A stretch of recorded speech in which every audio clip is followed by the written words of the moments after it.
Hello, this is Angela Anderson. Thanks for joining me for this acrylic painting tutorial. In this video, I'm going to be showing you how to paint a fisherman silhouette. We're going to keep it very simple for beginners. You can paint these for your dads, maybe, for Father's Day coming up. Got my husband, Mark, with me. Hey there, everybody. He's man in chat during our live show tonight, so if you've got questions while I'm painting, you can ask those and I'll try to answer them. Let's get started.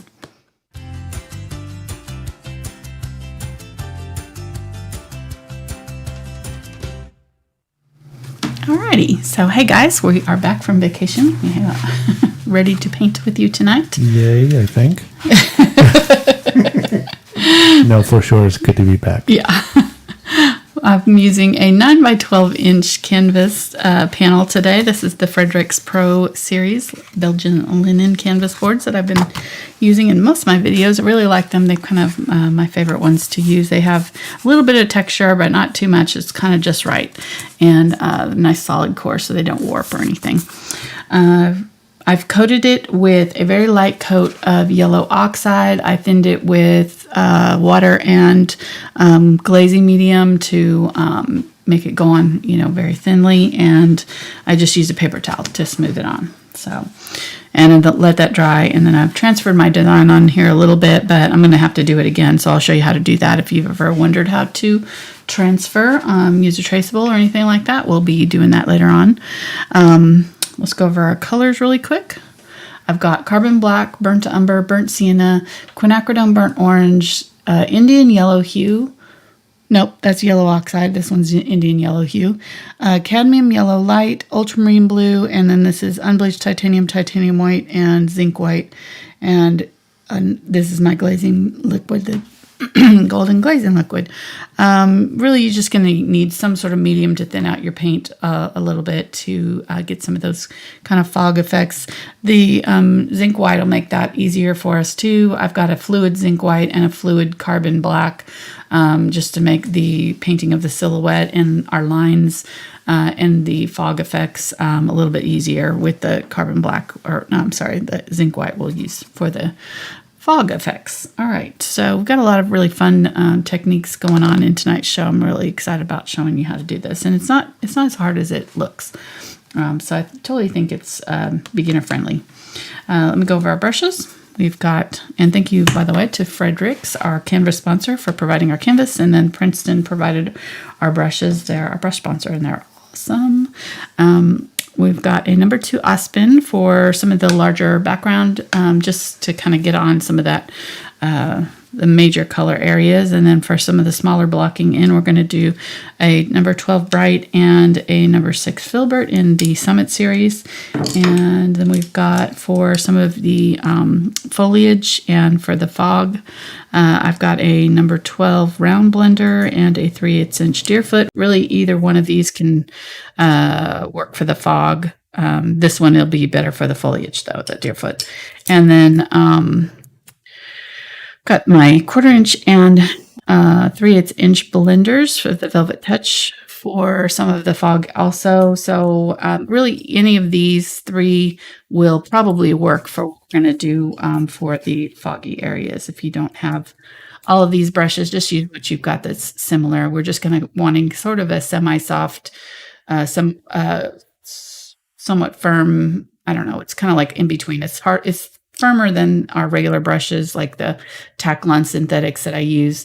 It's just a little bit stiffer than those for some of the fog effects that we're going to need. All right, so I don't know what I'm trying to say there. Anyhow, okay. 1/4 inch and 3/8 inch angle shaders in the VelvetTouch in the red handles here.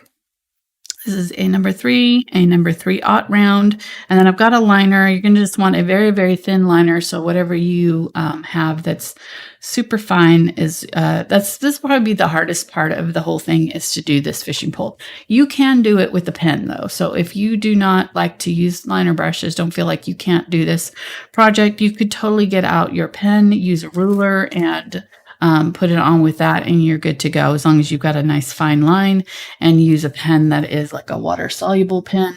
I'm sorry, not water-soluble, waterproof pen.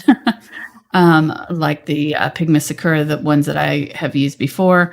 You just need to make sure that when you varnish it, that you don't over blend over it, because it can activate those inks. Really, any kind of pen ink, even the acrylic pens, I've found when you varnish them, you just have to be careful. So you could use a spray varnish to seal it first, just a kind of a light coat, and then do your varnishing after that. So, Can I say you have fine lines? no. Okay. All right. I won't. Sorry.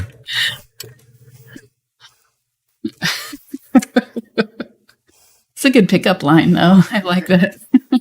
Artist pickup lines. I love it. Okay. You made me forget what I was talking about.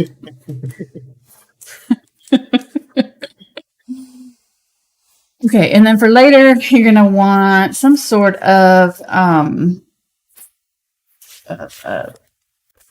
transfer paper. I like to use the Sorrel. That was my wheel there. I'm not going to try to pick it up. Sorrel transfer paper for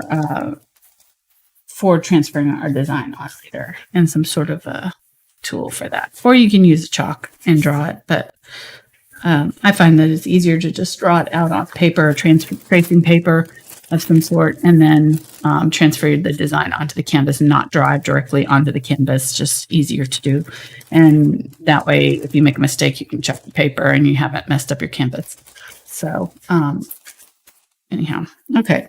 So I'm just going to show you kind of with chalk, basic areas of, I'll use a darker color so you can see it on this. We're blocking in kind of this whole top area will be our trees, and it's kind of right on the third. If you kind of split this area in thirds, our upper trees are kind of in this upper third of the canvas, starts and kind of goes up just a little bit and then dips down right where this guy is. So he is right about on the third this way. So if you want to mark that and just kind of mark sort of where these two thirds intersect, that should kind of be right about his back. And that's kind of where our sun is going to be. So it's important for us to know that before we start painting on all of these light and dark areas in our trees, just so that we know kind of where he's going to go. And that way we've put this light silhouette or light behind him, so that when we put his silhouette on there, it really stands out. Because if you try to put his dark silhouette over the dark parts of the tree, it's just not going to show up. So that's one of the things I liked about this photo, is that it's got this really nice like halo effect around him. So he really stands out. All right, so we just got some trees kind of going up and down, and then right about his shoulder here, or just maybe mid-arm here, it kind of dips down. And there's some that go here there too. So this side is a little bit higher than this side over here. And then our actual horizon line is just about, or like water line, is just about right in here somewhere, which is just slightly below, maybe a finger's width below halfway. And then you're going to start to see the reflections. Yeah, that's right. The reflections in the water here coming down, and it just kind of mimics sort of what's going on up here. So, but it's a lot lower down here because we're up, a third of the way up here. So we're only about an inch maybe from the bottom here. Yeah, I'm not doing it very dark, so I'm sorry. Maybe I'll try it with white. So, and then this corner here, right, just below the third right here, you're going to have this sloping hill that's right behind where he is. He's actually in the water here, just like I said, right on the third. So if you marked the third here, it's just right about where his face is. So he lines up with this leg somewhat right there. And then he fills up this entire area here, maybe an inch and a half from the bottom or so, and about 2 inches from the top. me see if I'm right there. Yep, 2 inches and a little, maybe 1.25 inches, not quite 1.5 inches from at his feet. So, all right. So that's all I'm going to do for the drawing. If you want to, I will have the traceable available on Patreon.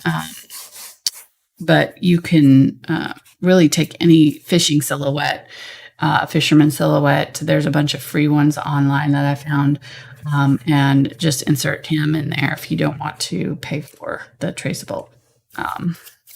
So totally get that. All right, I'm going to get my large Aspen here, and I'm going to mix up. Actually, I'm going to use this. Let me see. I'm going to use my palette knife to mix, so I don't make a mess of my big brush. That big brush will soak up the paint, so I just want to mix with my palette knife, and that way I don't have any wasted paint.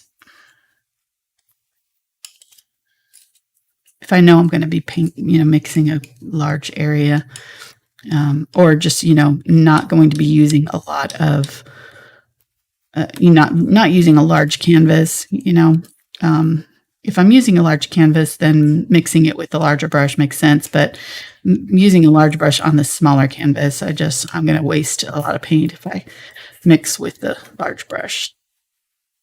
All right, so I've made a dark brown with my gray. Oh, Cashmere's decided to join us, our cat. She's like, "You've left me out there, Daddy." She was waiting to make her entrance because Mark was like, "We're going to start the show. You better come in." And she just was sitting outside, and she's just like, "No, I'm okay out here." She was just waiting. She's being a diva. All right. And then I'm going to add some of my yellow oxide to this here. So I added a little bit more blue on this one. So this one's kind of more brown leaning. This was more blue leaning. If I added a little bit of white, you'd be able to see that. Well, now I've got that yellow in there. Let me show you here. So you can see there that gray has just a little bit more of a blue. In fact, I could probably go a little bit more blue than that. I want it to be kind of a smoky gray there. And then on this one, got a little bit more of a brown. You can see the difference there between these two grays. So I've just got a couple different grays here that I'll be using for some of the trees mostly. But I'm going to use this one for the sky and mix that yellow in to make a green for my sky, green gray with that blue. I'm going to add more, a little bit more ultramarine blue there. Didn't put out a lot because I knew I wasn't going to need a whole lot. Okay, so this color is way more concentrated than I'm going to need. So I'm just going to scrape it up here and kind of set it off to the side here, and then I'm going to scoop up a good amount of my white and add that over here to about half of it. Okay, so there's my gray. That'll be good. So this is the only one color in the sky pretty much that we're going to have to mix. The rest of it is going to be pretty much solid yellows, as we work. So we can grab those as we go. But this one I kind of wanted to have a little mixed up ahead of time. And I left a little bit of the dark color just in case I need to strengthen the color or mix more of it or whatever. But yeah, I've got a good light kind of khaki green gray there going on. Just tiny bit of yellow. You see, I didn't have to add a whole lot of the yellow to it. The more yellow you use, the more green it would be. But I just had that little bit of blue in there to kind of help it. All right. I think I'm going to, let me think. I think I might use this brush instead of the large one. I don't think I'm going to need that big one.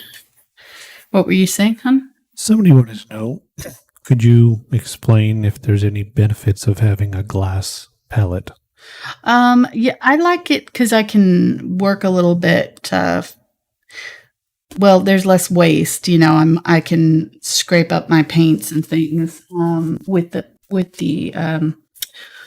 foam plates that I was using for years, or even the paper ones. When you need to, like, I've mixed up these areas and I've got all of this mess here. Well, this paint's going to start to dry because it's very thin right in here. And as it dries, I can't mix over that area again. But with a glass palette, I can scrape that off and continue mixing. With a plate, you really can't because it's there. And a plate or a paper palette, once it's there, you're going to either have to get a fresh sheet, and move all your paints to a fresh sheet, or have them, 2 plates going, which a lot of times when I would work murals and stuff, I would have 2 or 3 plates going at a time, because. Not bragging or anything. Well, no, because you needed it. No, but also for doing the show, the glass palette stays still for you. You were having a difficult time That's with true. the styrofoam plate moving You're around right. and Yeah, the paper. Yeah, you're right. It was moving around. And, when I was using the foam plates, I would have to hold it in my hand, which I did for years and years and years. I painted that way because I was standing a lot. I was using larger canvases and standing. But for these smaller ones, I like to sit. So, all right. So I've got just plain white here, and I'm just going to add white right around his head, and I'm going to cover him. But I just wanted him there at first to be able to see where to do this. So now I know he's right there. I'm doing the white around his head. And then I'm going to grab some yellow, cadmium yellow light. And that, and I'm just going to work quickly here out from the center around that area there.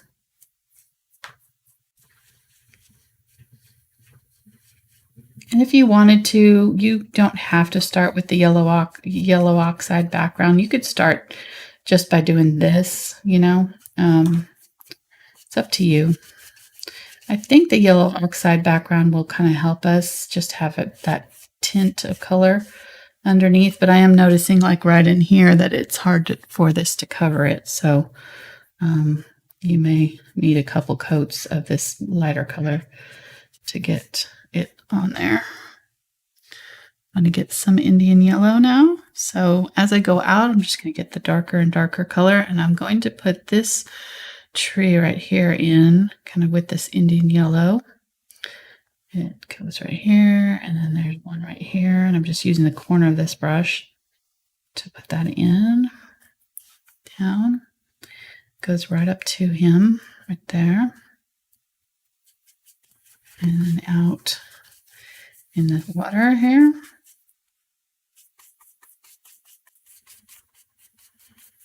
And then as it moves out, it's going to get darker, but I'm just going to kind of start working this color in. And then on the sky part, I'm going to get some of this yellow with my gray. That's my sky color. A little bit more white. I'm going to start. And you may want to do the sky all first and then do that little bit there. I didn't want to lose my drawing is all. So maybe what you want to do is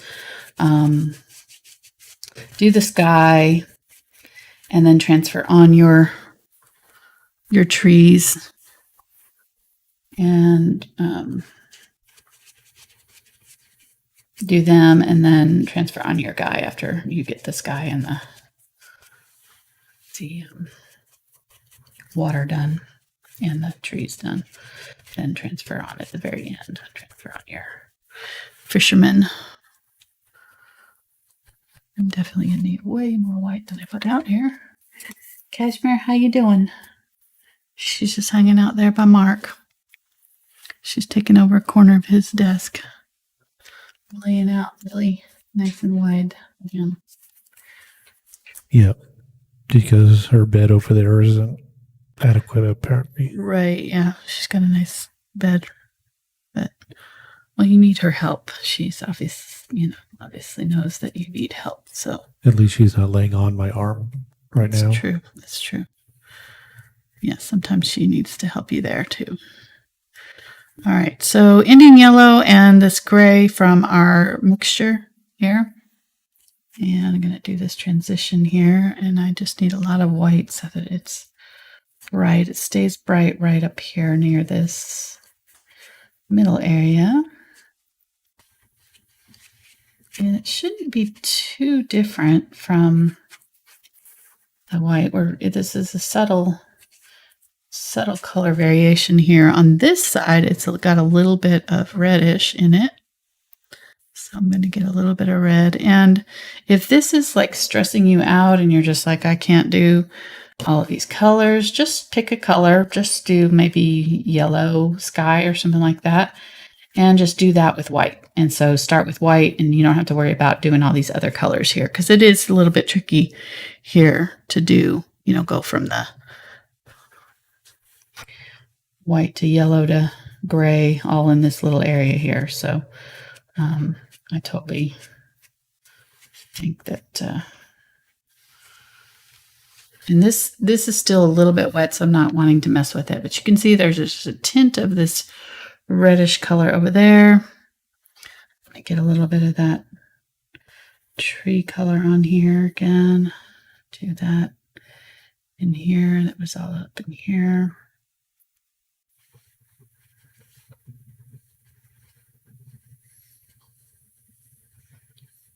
Blend that in. I think she's reading chat. Cashmere's reading chat? Yeah. Why? I don't know. Oh, she's sitting facing the computer. Yeah, she is. Yeah, she is kind of reading chat. Here, let me see. I'll show that. All right. Cashmere's reading the chat there. She's watching me paint is what she's doing. She's watching me paint. Okay, so I'm going to get some of the gray down here in the water.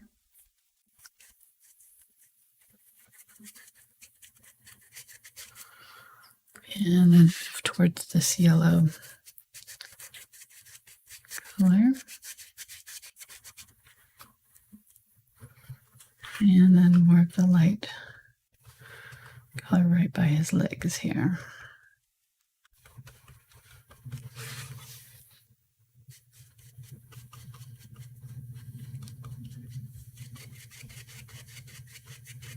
I'm going to lightly brush over it, but I'm going to try to leave his legs a little bit so I kind of have a reference for where he's at. I'm kind of losing all my references here.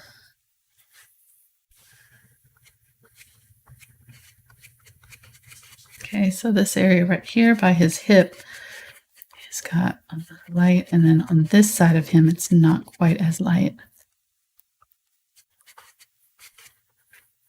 And this area of the water here is bright. And then again, it kind of goes to yellow out towards the sides here. So we get some of that Indian yellow color. Or sorry, I've got cadmium yellow here.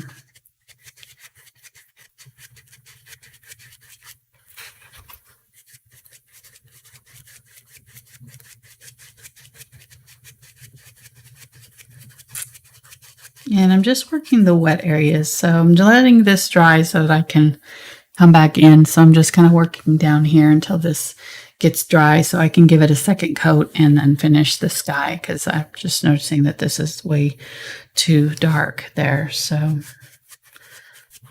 going to keep working this area here, adding more light. So y'all need to help us, because Mark got a truck tonight. He finally got his truck. He's been working with the dealer for how long? Well, a while. Since February. Yeah, since February, trying to find the right truck. And so he finally got the one he wanted. They had to bring it all the way from Oklahoma. And we're in Arkansas. So he's excited. He wants to go play with his truck tonight. It was his birthday. It was his birthday this week, so it's his birthday present to himself. Finally got himself his truck. So we need to name it. So I thought you guys could help us with that. I'm sure you guys have way more clever, interesting names. I was coming up with some testosteronator or something. The testosteronator, but it didn't, I don't know. Doesn't really roll off the tongue, so. I used some of that dark gray here. It mixed with the white in my brush, but that's fine. It's not going to be our finished color, but I just wanted to put that in so I know where it's at as I'm working. Here, what were you saying, hon? I was just going to say. Just realized I'm going to put some of these in here. I'll go ahead. One of your recommendations was a throwback to our ornaments. The ball buster or something. Ornaments. Christmas balls. Yeah. I don't know. I just thinking it's kind of a man card. I think I can park my Prius in the back of the truck. Probably. I am using this gray with some of the Quinacridone magenta or Quinacridone burnt orange here. I'm just going to do some of this color in here.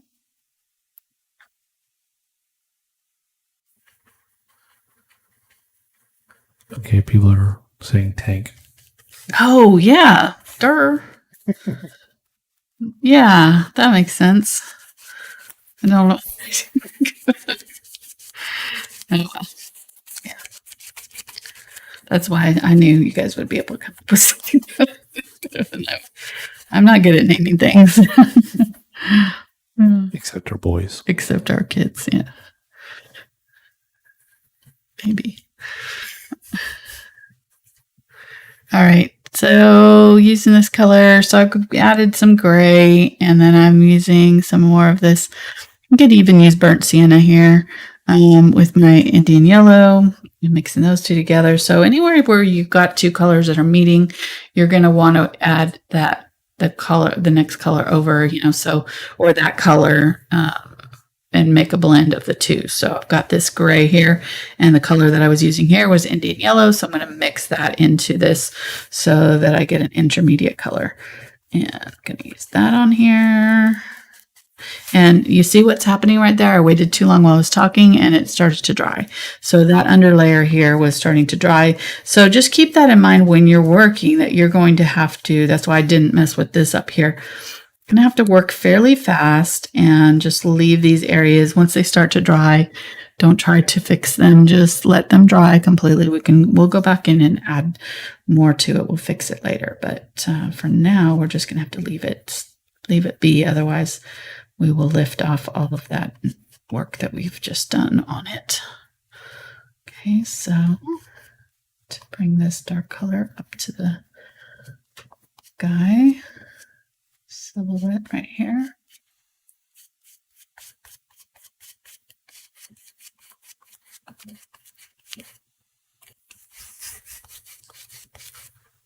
What? Got more names coming in. Well, somebody say Chris because of my midlife crisis vehicle. Ouch. I think I need to block some people in chat. You are not kidding. That's awesome. I love it. Okay, I am trying to work in some brown, but I'm just going to have to let that set. This is drying awfully fast on me. You didn't run the dehumidifier today, did you? No. Good. I did not because I was told not to by my boss. Good job. I want to stay It was running all employed. day yesterday, so we should not have it yesterday either. That didn't matter. No. Our air conditioning automatically dehumidifies the air anyways. to the same level that the dehumidifier does. Then why do we even run it if we don't need it? To help the air conditioner not work so hard, save money. Okay. It's like turning lights off in the hotel room. I'm a dad. That's what I do. I still don't think that that's true. If it needs to be running, then the air conditioner's not doing its job fully. If there's any humidity in the air, you wouldn't need to run it. It's just when you open the doors and open the doors and open the doors, more humidity comes in, so it helps the air conditioner not work so hard. Okay.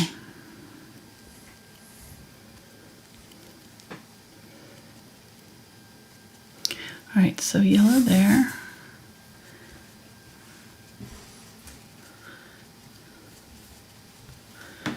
Well, I can tell a difference when we run it and when we don't, so I don't know what. I'll just leave it at that. Okay. You want to try it and tell the difference? I can tell the difference.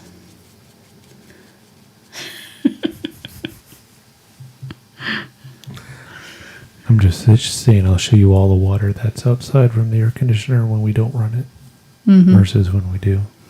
Mm-hmm. So they want to know what color and make is the truck. So it's almost Angela's favorite gray. Mm-hmm. It is. It's close to gray. It's a little bit darker. It's gosh, I forget the actual name of it. Hold on.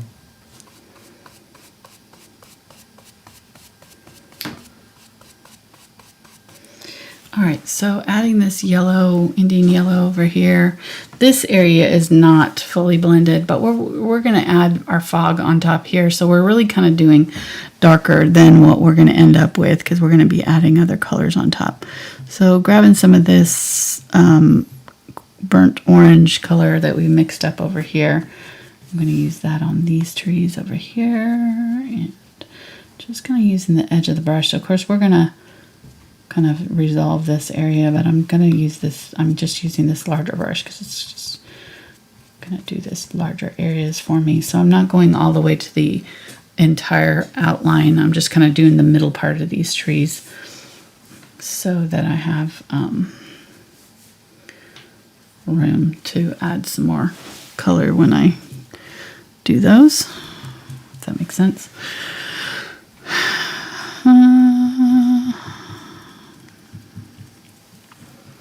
All right, yeah, I'm going to go ahead and just do some dark all through here. This is all really dark.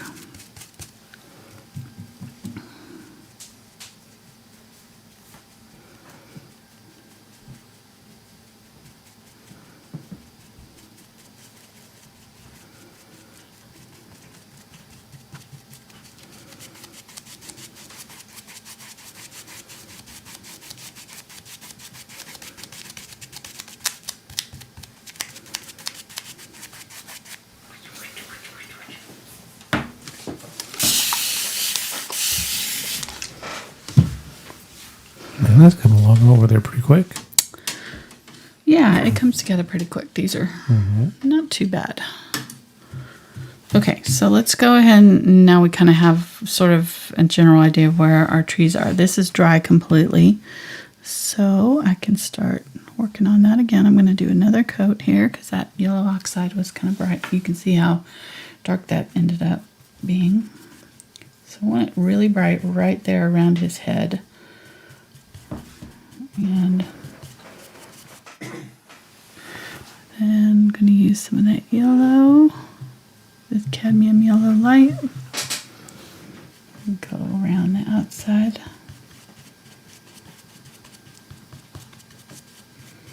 And if I use a little bit of the glazing medium now, it'll help me give me a little bit more working time on this too.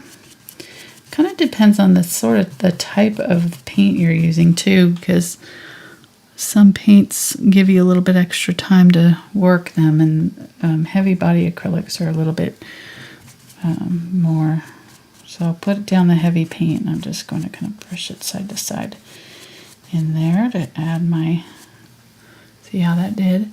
By brushing it side to side, it's kind of streaking. The streaks will sort of look like the water there. But heavy body acrylics give you just a little bit more time to work than like thinner acrylics do. So some people ask me why I use them. That's why I use them, because they're just a little bit more forgiving when it comes to, not forgiving, but you know, they just have a little bit more time to work. Okay, getting some of that yellow, the Indian yellow. Put that in.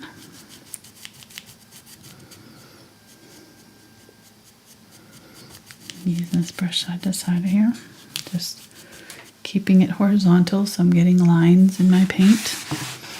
And then up here I'm gonna use it kind of on its flat edge to create our halo effect around his head. Get a little bit more of that glazing medium. There we go. And I don't have to worry about the fog yet, so don't worry about that part. I'm mostly just trying to get this under layer bright enough right in here. And if you have a little bit of streakiness, that's okay too. You know, you could leave some of these lines here if you wanted to. That'd be okay. That's a stylistic choice. So, you know, don't feel doesn't have to be perfectly smooth or realistic looking. We can take artistic liberties here and do whatever we want. It's our painting. So if we want these kind of sun lines, we can do that. And that'd be a little bit easier way of doing it too, you know. So if you're doing it with your kids, you can maybe let them do it that way. Or if you're kind of new to painting and you're finding it difficult to get it all smoothed out, then just, you know, leave some of the lines in. It will look just fine. Your dad's not going to know the difference. Your husband, whatever, whoever you're doing this for. They're going to enjoy it because it's from you and you took the time to paint it for them. So that's the important thing. It should be fun. Don't stress.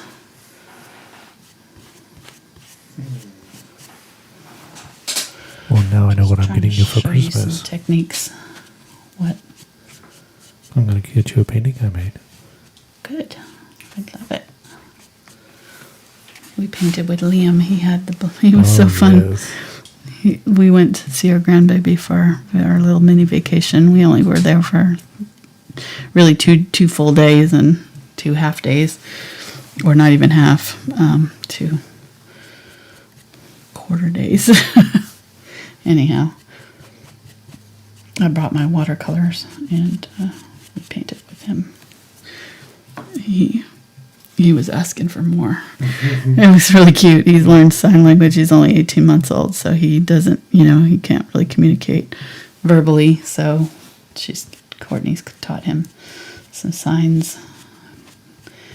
And when he was all done, he was all done.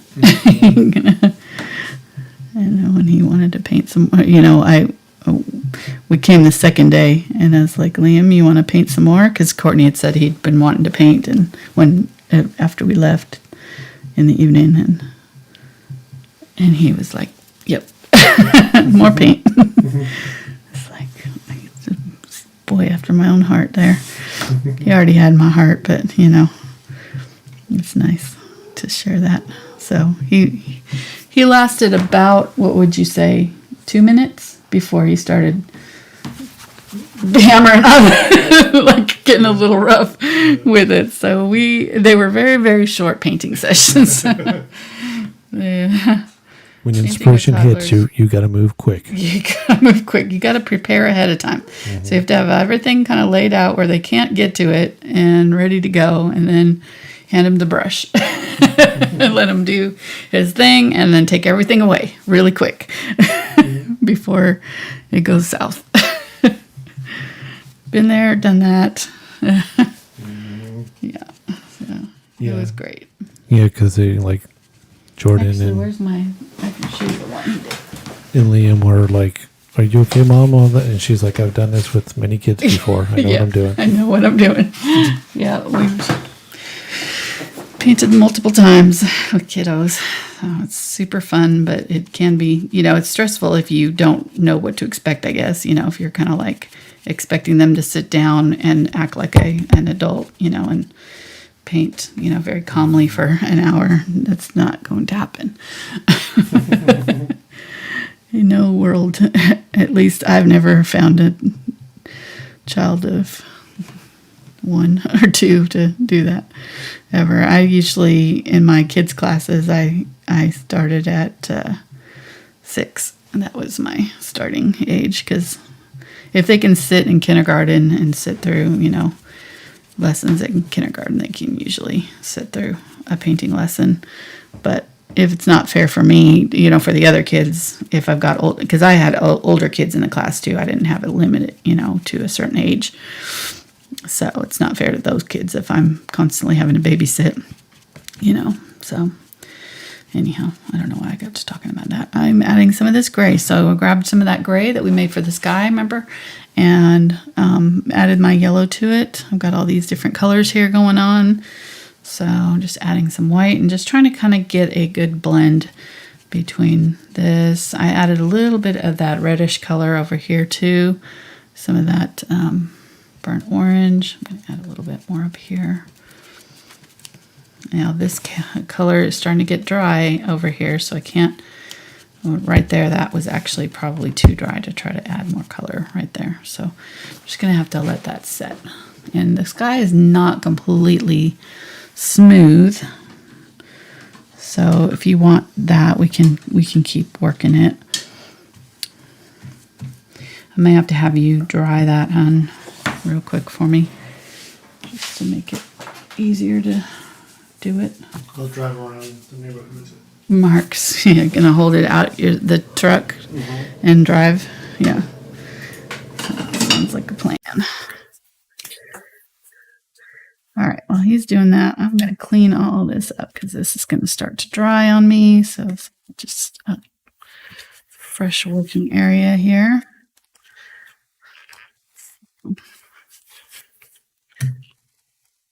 We posted pictures of Liam's painting adventures on my Instagram page and Facebook and stuff. So if you want to see more of those, you can check that out. All the links to everything, all my social media and stuff are down in the description of all my videos. So, and if you paint along with me, you paint yours and you want to share it with me, you can share it with me. And my Facebook is probably the best way of doing it. I've got a group set up just for that called Thankful Art. And then I have another Facebook group for patrons called Art Taking Flight, where I actually give critiques and help with whatever projects you're working on. Try to help you work through issues if you're having any. Or just share, stuff. But they get to also pick the polls. So right now they're picking July paintings for us. We're going to be painting in July, or at least some of what we're going to be painting in July, not everything. I'm going to start, I think in July, we're going to take Saturdays off. So, because we got a lot. It always kind of slows down in the summertime for us anyway. In fact, I'm just going to take all this white. It's pretty much gone.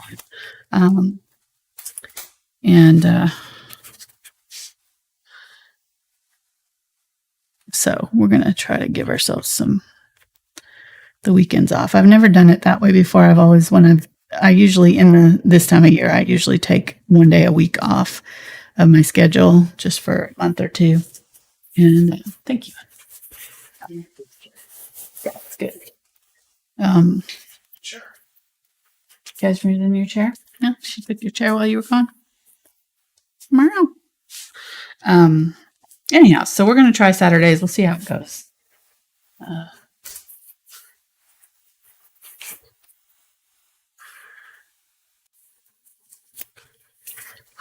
Okay, so that dried pretty good.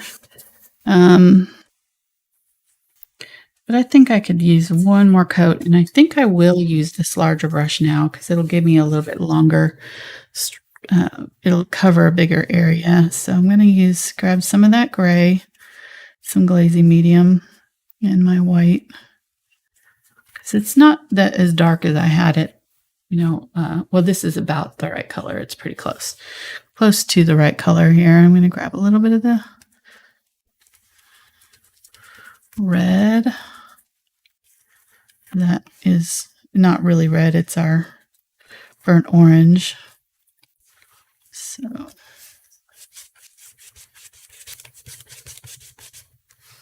if it goes on and it looks darker than the background, then it's going to dry a lot darker than the background. So we want it to look a little bit lighter than the background when we put it on, and that way we know it's going to dry about the same tone if we want it about the same color.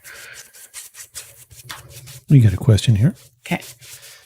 They would like to know, how do you know where to start on a painting? I usually start with the darkest undertones. So I look at the painting and I see what's happening underneath my top colors, and that's where I start. So in this case, we're, in the sky, obviously it's doesn't have any undertones, but if we were doing clouds, I would be painting the sky behind the clouds first and then paint the clouds in over the top.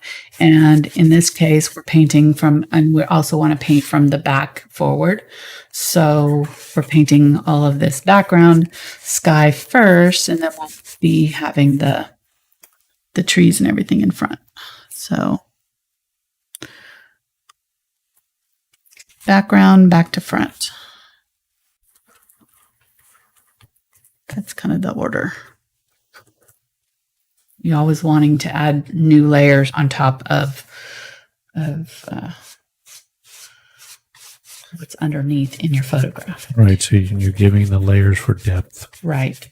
What's underneath and what's farther behind. Right. So your upper layers are going to cover. Right. Just like it does in real life. Yep, exactly. Exactly. But it can be hard to see that when you're not used to painting. It can be hard to see for sometimes, for beginners, the undertones. So, that's just something that comes with practice and doing it often.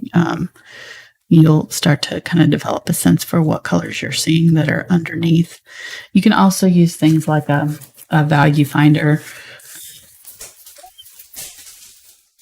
I gotta shoot this water everywhere. That's an electrical thing right there. So our cat just dumped my Yeti full of water everywhere. She's not very graceful. Her back legs fell off the counter and she went and grabbed everything in front of her, which included my cup. Okay, I got it. Just be careful of that because this is plugged in.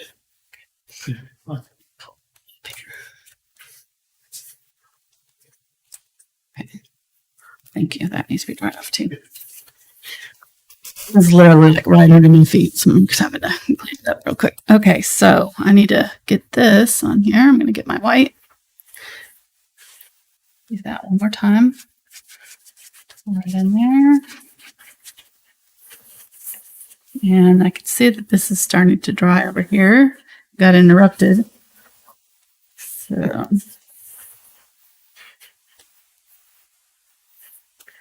happens. I'm going to try to see if I can get this to blend in. We'll see. I'm not sure if it's going to blend. That's trying. Yeah, it's all right.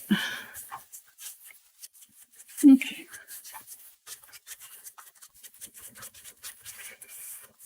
And I just don't want paint so thick that it's causing texture to form.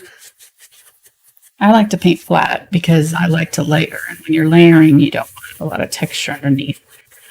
Because your upper layers will show the texture. So, okay, I think that's pretty good. I don't have that real smooth oval here because we weren't able to blend that in quickly enough.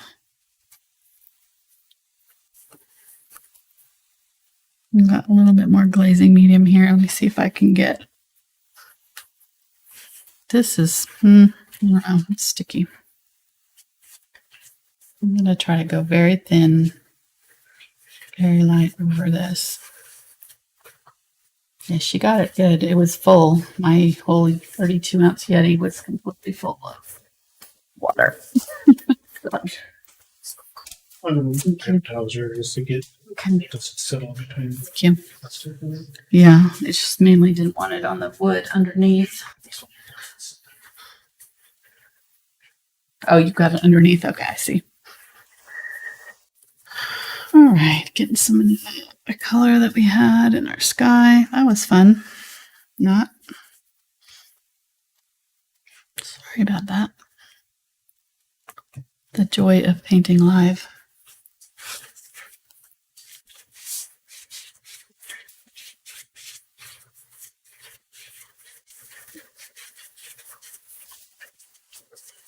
Yeah, I can't really blend that in. It's too dry now.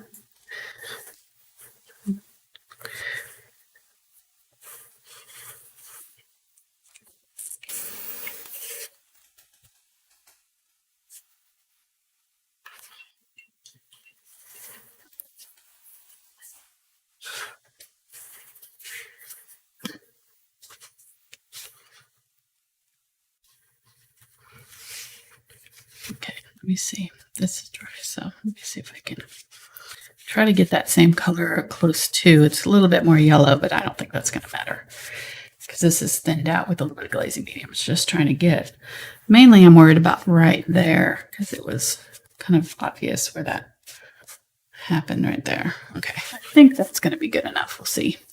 And I'm definitely going to have to add more of the white on there because it just didn't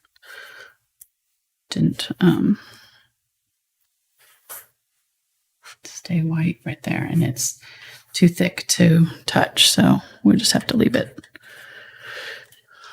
Okay, kitty, you really messed me up there. But that's how quickly acrylics dry, so you really have to kind of think about that while you're working and kind of plan out your moves. Don't spend too much time in one area because your other part's drying. So when you're kind of, working a canvas like this, you kind of have to keep moving and keep your wet areas active while you're adding color, and then leave the areas that are, trying to dry, leave those alone while they're drying so that you don't lift your colors up. Okay, so I'm going to just go ahead and work on these, and I think we'll be fine. So I did this dark so I could kind of see where my color needed to go. So I'm going to get my black and my burnt umber. Mix those two together, and this is my darkest area besides my silhouette over here. So I'm going to start with that. And you can see this paint's kind of juicy, so it'll create some nice effects. I don't have to press down really hard with it. And I'm just kind of tapping the tip of my brush down to get some little tree foliage. And really any kind of brush that's going to kind of give you this effect will work. So, you can even use just an ratty old brush, or you can even take a brush, fairly good brush like this one, and if you tap it straight down, you can get the bristles to kind of flare out a little bit. I don't know if you can see that what it's doing there. It's flaring out. You can see it real good along that outer edge there. So you could do one of these brushes. See how that's working? So don't feel like you have to go out and buy some special brush. In fact, I kind of almost like this better for this, at least, because it's a little bit thin right there. So I'm going to actually use that. We'll see. Keep going here.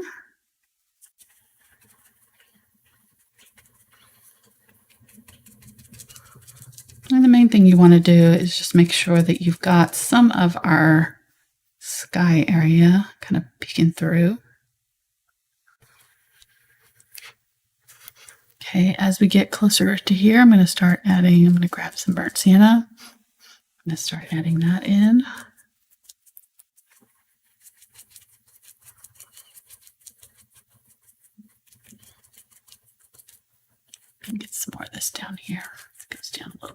it than I have it.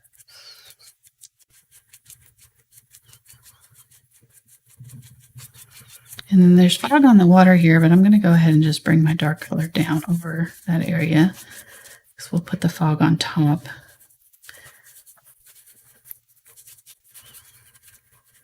And I've got my brush upside down now. I'm just going to run it side to side here.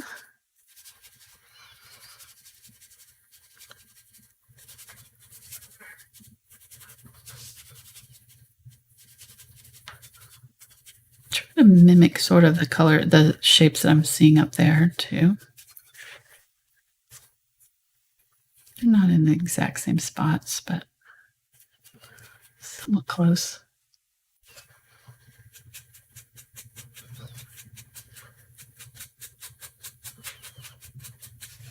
And getting that burnt sienna. This area is much more reddish down here.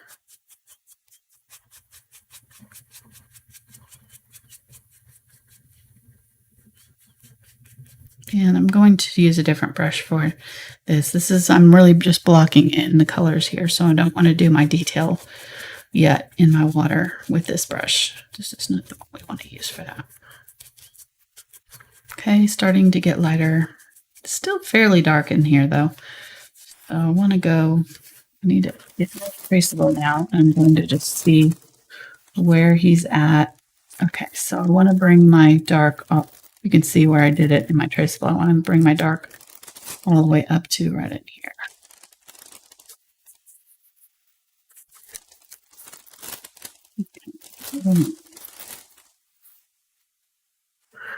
It's where it can really help with something like this to have something drawn on the side already ready to go so that you don't have to worry about it while you're painting. You can just refer to it like I just did. Okay, so I mixed up some of that kind of intermediate color between the bright sun and the dark here. There's this kind of a burnt orange and Indian yellow hue kind of mixture right in here. And maybe get even some yellow, cadmium yellow light. Okay, tap that in. Again, we're going to go back over this with my light color, so I'm going a little bit darker than I know it's going to need to be.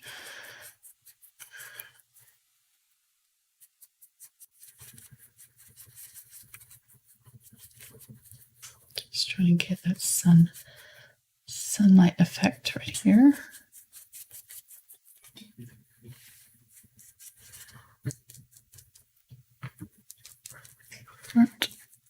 Burnt umber and burnt sienna there. Still got water in my cup. Must be nice.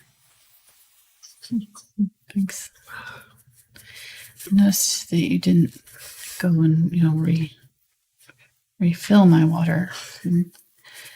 Just over there drinking yours.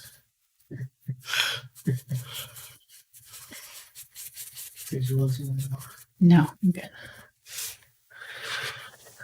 All right. So see how that, even just having that little bit of a lighter color there, it already makes that look like it's lit by the sun. It's pretty cool. It's pretty easy to get that effect as long as you're using the right. We're lightening the value just a little bit. The color, we're not actually adding white though. You notice we're just using the colors that are lighter in value, and you can just see on the palette, that our yellow is going to be our lightest value color. So if we use that in here, even full strength, it's going to lighten up the values and make it look brighter and sunnier. So that's what we're doing. Okay, and then this. It's pretty much the same color right here. We're over here, kind of using it in our tree that's sticking up there, and there's another one right in here.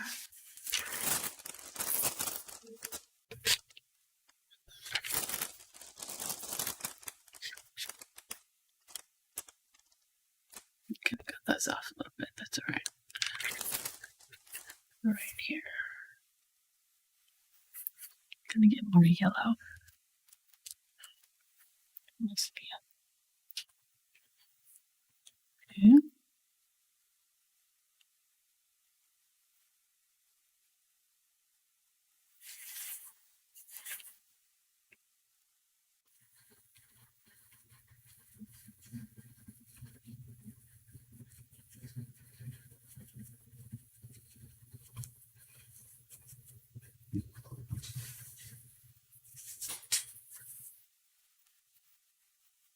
Okay, and then I'm going to use this kind of yellowish color there. And water.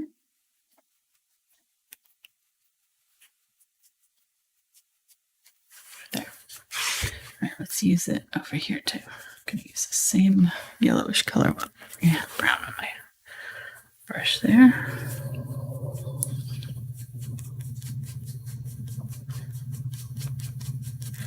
We already have it kind of marked out on here. I need to put that lighter color on the tip of my brush there.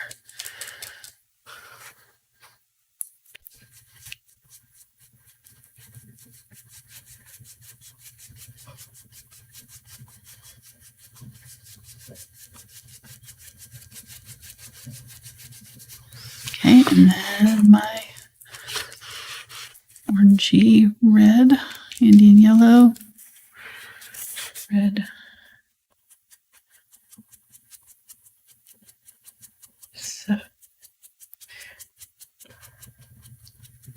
if you're making a mess and you just feel like it's not working, just stop.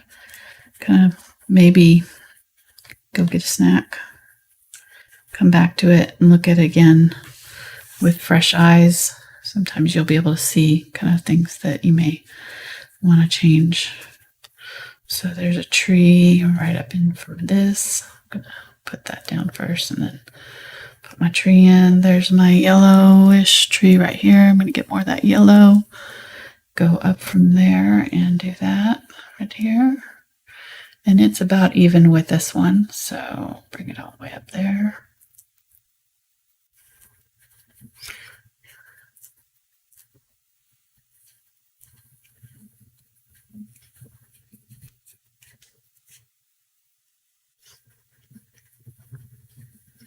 Yeah, and then over here it's starting to get brown. So I'm going to get some of that brown and just mix that in. So again, we've got the transition. We've got the dark brown here and the red here. So I just add the red or the brown to the red color that I already had in my brush, and I can get a color that's kind of our transition color. This one's taller, so make sure that this one's taller here.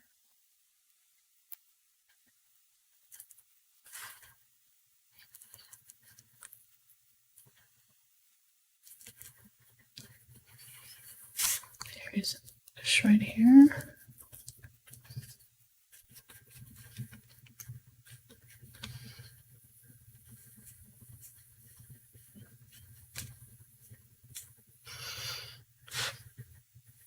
It's that one, this one's this one.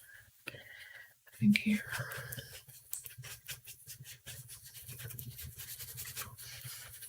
And trying to use about the same color too. So you see, when I do one up here, I can do it down here and make sure that we're, if I don't do it at the same time, just look up here and make sure that you're getting about the same color down here as you work your way over. And it's going to very quickly go from this dark, dark brown to our bright yellow. This area is much darker, so I'm going to get that brown.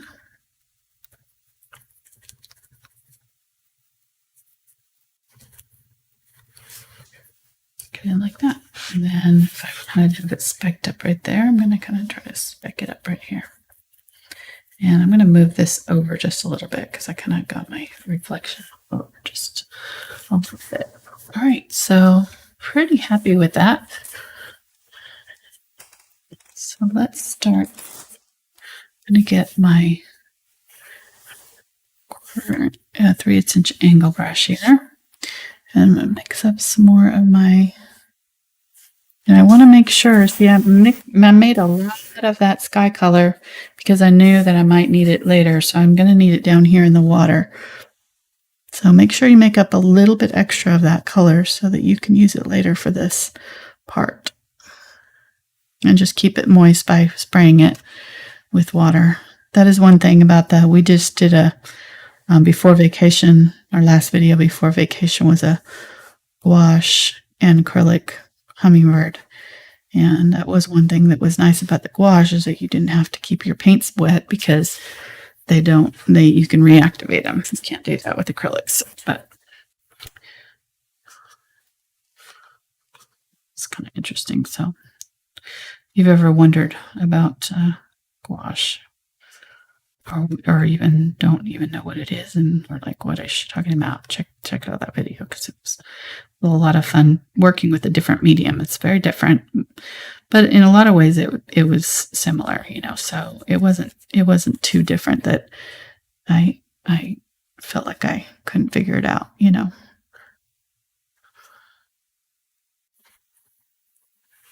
It's always fun to challenge ourselves.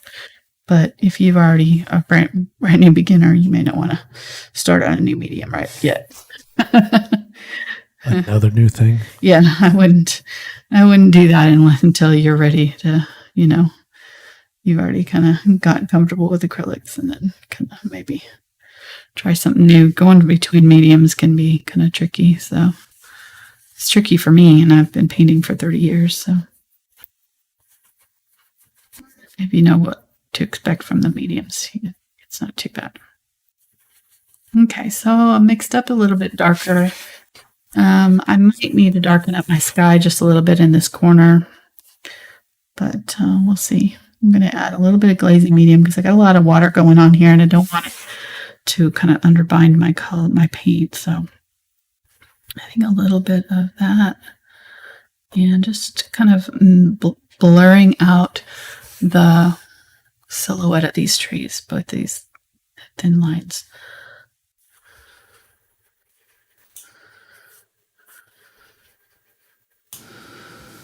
Okay, and then I can go back in with my tree color and do the same thing with it. Just add some of that in over the top.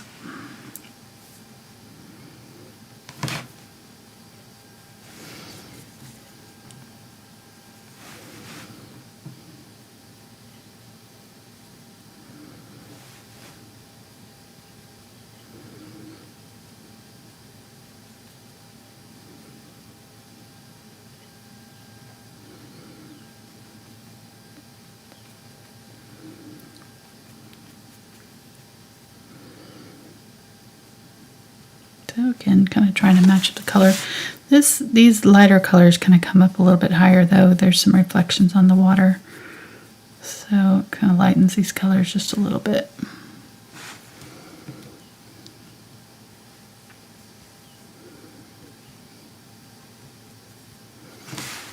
Really fun.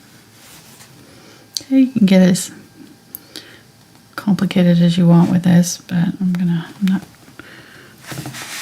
try to get us out of here so we can get some dinner for Mark. He wants to go take me out to dinner in his new truck, so.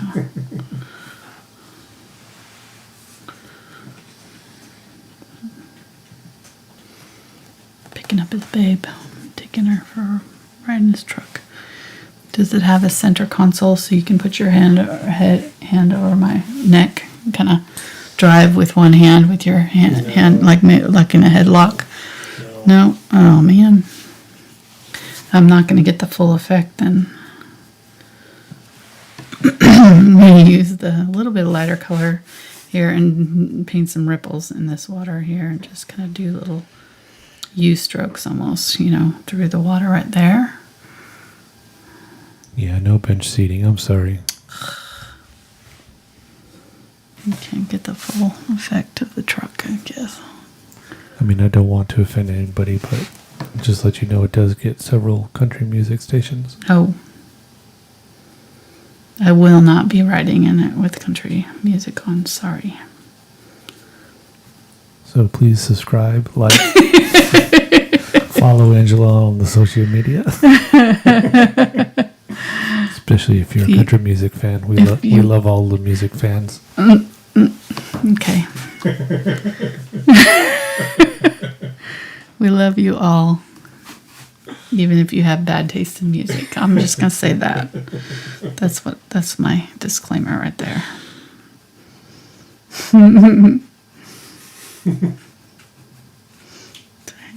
It's something I don't think, it doesn't matter how long we've lived in Arkansas. I don't think I'm ever going to be a country music fan.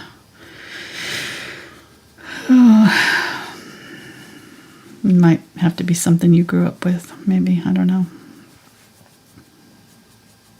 Although your mom likes it, which I don't get. True. She's from New Hampshire. But she grew up in New Jersey. What? Is that more like so far, much farther south that... No, I'm just... Are they more country there? They have Taylor's ham there. Okay.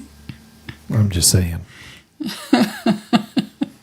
No idea what your point is.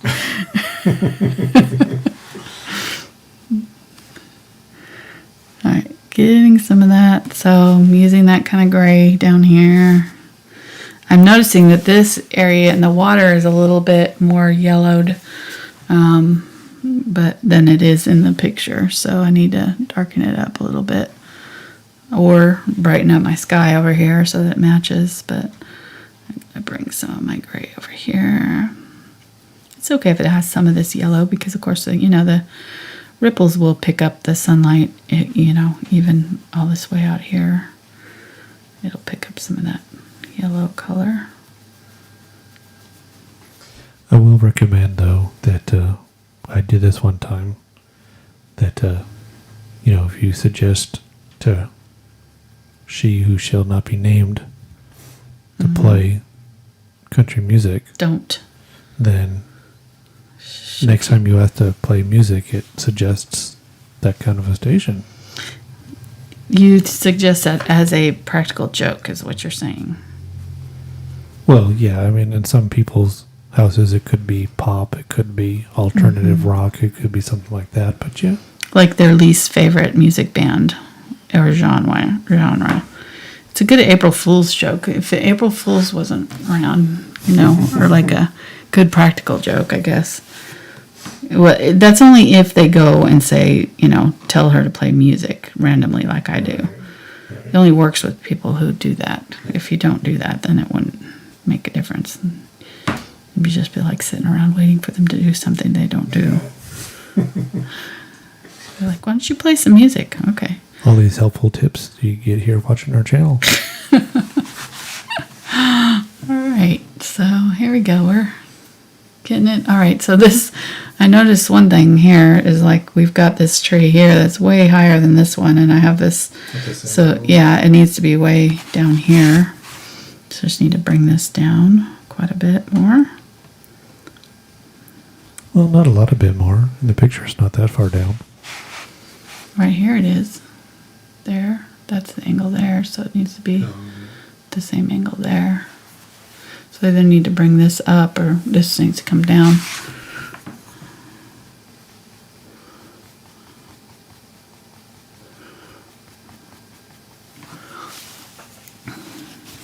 Get some of the lighter color here. And this is probably too bright, but we'll see. It'll dry darker, so maybe we might surprise ourselves.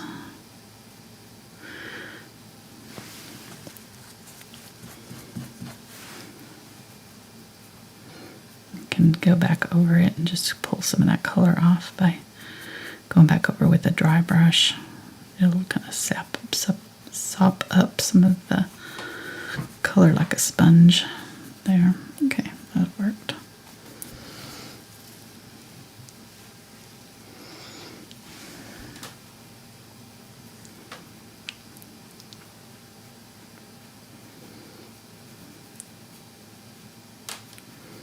And kind of going around the sides. It's just kind of a matter of layering upon layering of these different colors, to get this effect.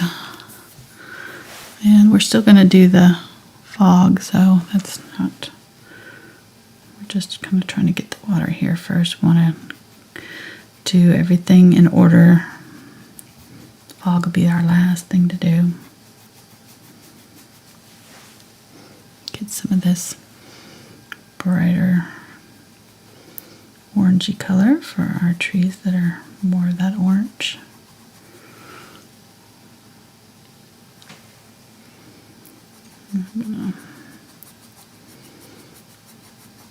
This area is a little bit more solid. Remember, our horizon line is right in here somewhere. So we don't want any of these lines to go above it. All up in here is going to be the kind of solid color.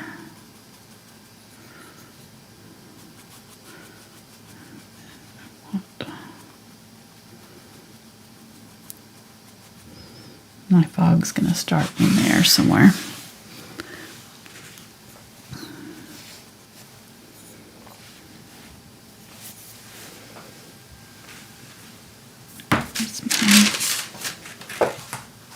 Paper towels got moved.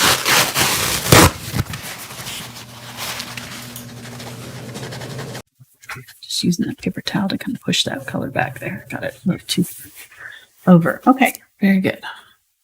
So I'm gonna bring some of this yellow down here.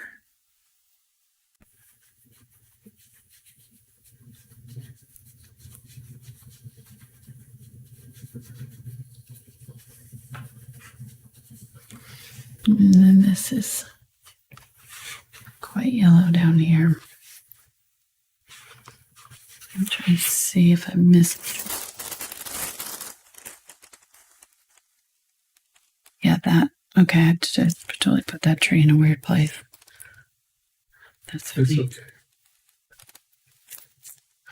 Went a little higher, so I missed a whole tree right here that I would need to put in yellow. So right in there. There's my yellow tree.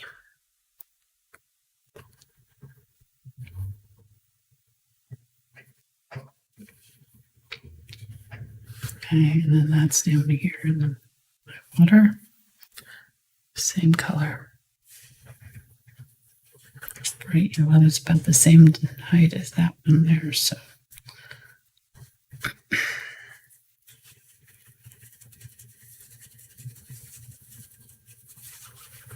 Okay, there we go.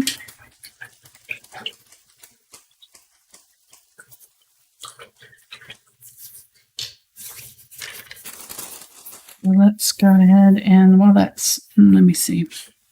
Yeah, this is dry now, so I'm going to go ahead and transfer this to it dries and try not to lift any of my wet paint up. I do. Interesting to try. Let me see.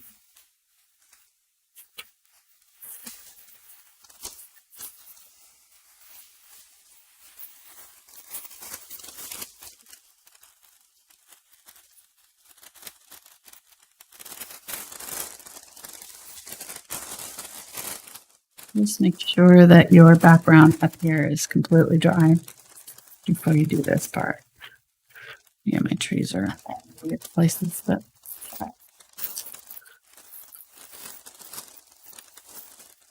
you do not want to do this over the paint. You would just lift it all off. So I'm going to stay away from this bush that I just painted right there. It sounds like a country song. I've got trees in weird places.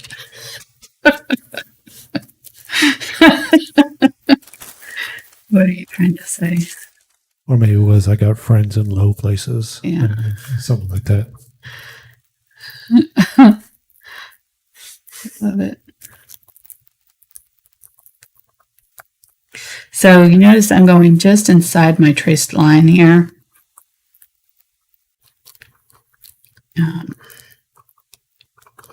And that will give me a little bit extra room to work with when I go to cover the line up, because we don't want our line to show. If we painted and had to cover that line perfectly, we'd be going over it just a little bit, and we would end up with a thicker silhouette than what we have here. So when you're doing silhouettes, you always want to trace just inside your line. Still be on it, depending on how thick the line is, but just slightly to the inside will really help give you a little bit extra working room when you're trying to cover it later.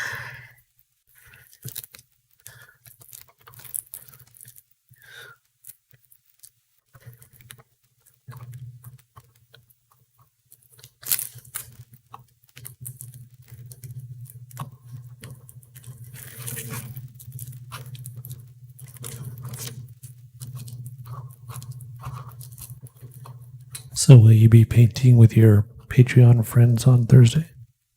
I will. Nice. Part 2? Yes, part 2. And I may do a video beforehand, possibly, to show. Okay, that's normal. I'll show you how to get that off there. Do my fishing pole so I know where to put it. There we go. Okay. Right, so I use the Sorrel paper because it's water soluble. It'll get most of that off. If it doesn't, we can cover it with paint, but the paint is still a little bit pulpy underneath. So. Okay. Sorry. Ideally, you might want to do your background first and then let it set for a day to really solidify that paint and cure it. And then do the tracing on it. And then that way, when you do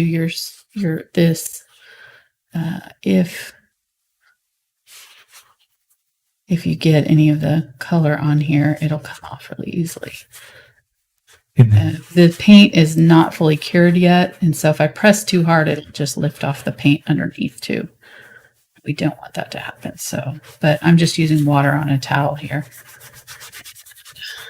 And when you're done doing that, can you show them the tool that you use to do the tracing? Yes. Okay, so inside here, I don't have to worry about it because it's already.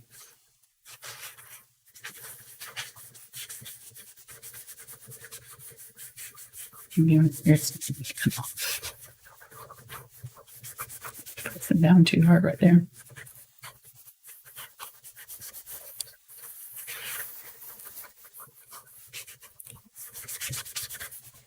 Okay, so when I do my fog, I'll just I'll get these areas that showed up, but I can feel that it's kind of sticky. It's kind of tacky still under here. I put like 4 layers of paint on there, so it's come off. But we got it all mostly. I still have a few areas here that are gonna have to be covered, but we're good. This is just a stylus. Sometimes people use them on their nails, but it's just called a stylus. Stylus. And they come in like a multi-pack. I have them in my Amazon store. I think they were like $1 or $2 a piece, not even. I think the multi-pack was like $3 and it had like 5 of them. So they were really cheap. It depends on the kind you get, obviously some of them are cheaper than others, but they work great for this kind of thing, for tracing and dots and stuff. So, they make perfectly little round dots in different size, and the tips are little different sizes depending on, I have some that are even bigger tips. Okay. I'm going to get some white here.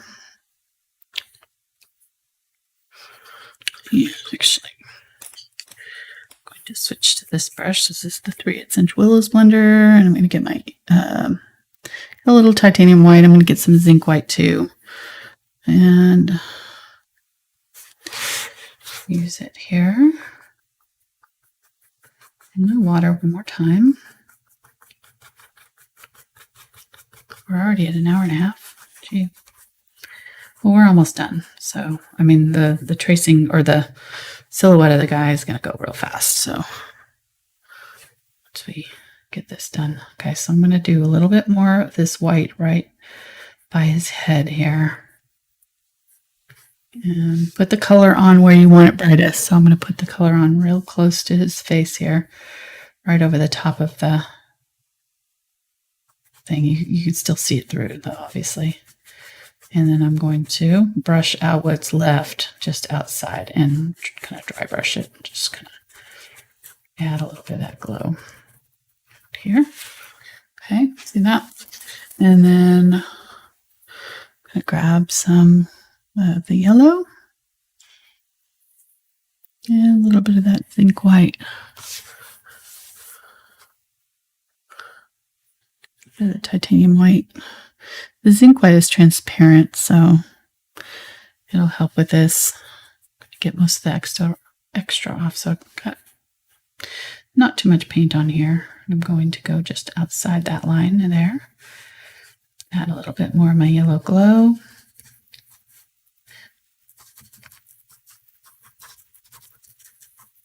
See how it's kind of clouding up this area here. I'm going to grab a little bit of that reddish color that was right here, put it back in.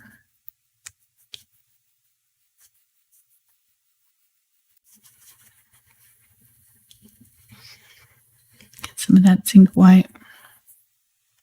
And I've got that kind of reddish, maybe a little bit of yellow in there, but mostly this Quinacridone burnt orange with the zinc white, maybe some glazing medium if you need to. The Indian yellow and Quinacridone and zinc white are all transparent, so what it'll do is kind of give us that smoky effect. You don't want to use an opaque color if you don't have to. Sometimes you don't have the color in anything but an opaque color. And that's when you really do need to use a lot of glazing medium. But if you already have a transparent color, so that it'll do a lot of the work for you, you won't have to add as much glazing medium. I'm just going to, you can see why we needed that dark color underneath. I'm just going to add this kind of foggy layer, and I figure out where my waterline is, somewhere in here. And I'm going to add it in here. And meet up with that one here, kind of a diagonal.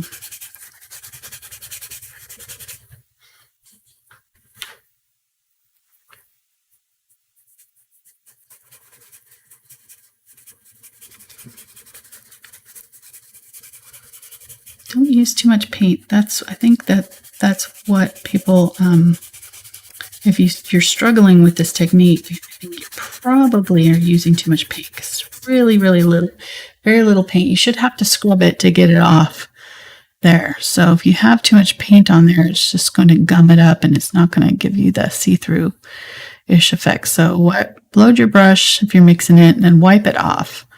So I have very little paint on here.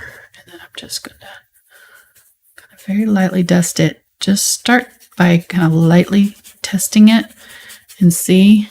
And if it comes off well for you, fine. And if it's not, then you can start varying the pressure and press a little harder until it starts coming off your brush. And then if you need to, you can add more paint. But it's always better to kind of start with less than you think you need and work up more paint. Here, I know I'm going to want a little bit more paint, so I'm going to get a little bit more of that. So you can see our fog is not white. It's all the colors, the ambient colors, that it's picking up the colors of the water droplets, or picking up the colors of the, atmosphere around it. So somebody would like to know, if they don't have this brush, what could they use in place of it? Any kind of stiff bristle brush. So I can show you with this one too. If you've got something like this, this is a round blender. Even probably a mop brush would work if you had a soft mop brush. No, I don't want. Over here, I'm getting more yellow, so I want to get some more of my yellow here. Get my glazing medium. Start working that in over here. Yeah, this is working fine for it. This will be a little bit less textured, so you're going to have to press a little harder to get it to maybe add a little bit more paint on here, because it's not as stiff as this one is. Yeah, want to soften up all these colors in my water, get some of that white. Now cadmiums are not transparent, so if you want to, You could use a color like Hansa Yellow Light instead of Cadmium Yellow Light, which is transparent. I just didn't think of it. But I find that I like the way that Cadmium Yellow Light mixes better, so I just like to use it instead of Hansa. Plus, it's more light fast. It has better light fast properties than Hansa.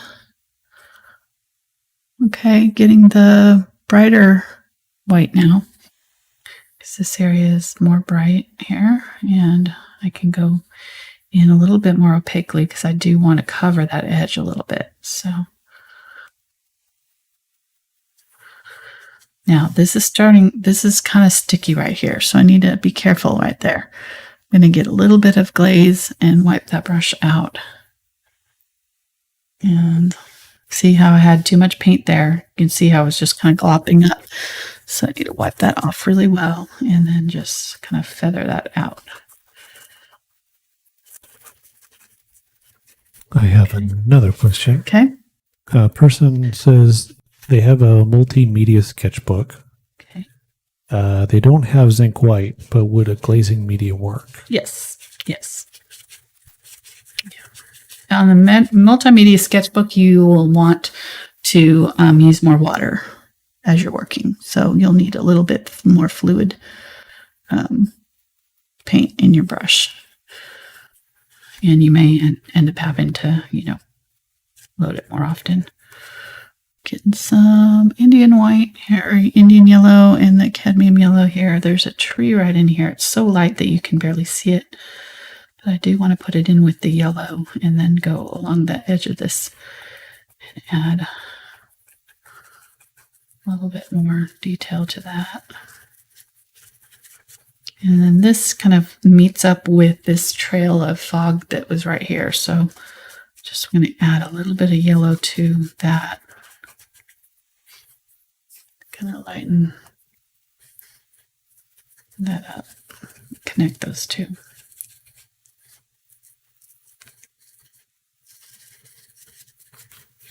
And then going back in with the orange.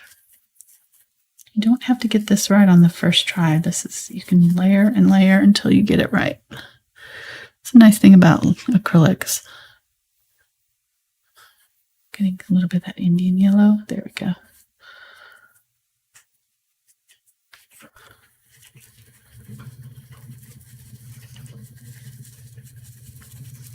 And then we can always go back into and glaze over this fog. So if you get the fog in and you're like, oh, I really like the look of it, but it's not the right color, you can always go back in with some color that you thinned out with the glazing medium and just put a little color over the top of it too. Okay, and I can see that I need a little bit more of my dark color. So I'm going to get my burnt umber and I'm going to add some of that in.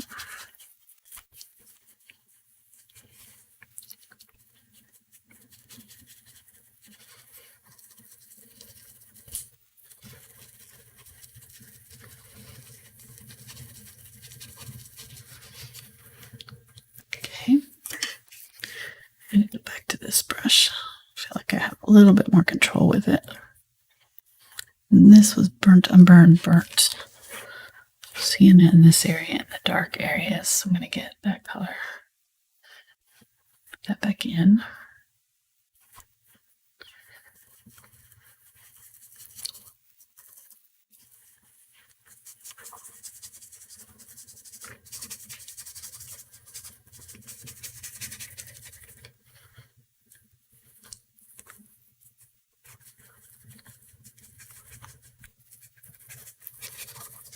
Okay, in there. Almost there. I'm just going back in with my burnt umber here and adding back in some dark contrast.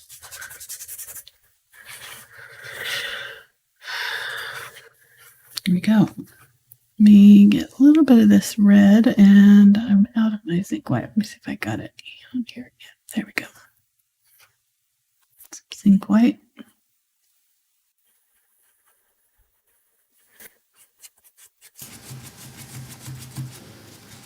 put a little color down, wipe my brush out, and just kind of smush it around. Make sure you do it quickly so that that paint doesn't set up.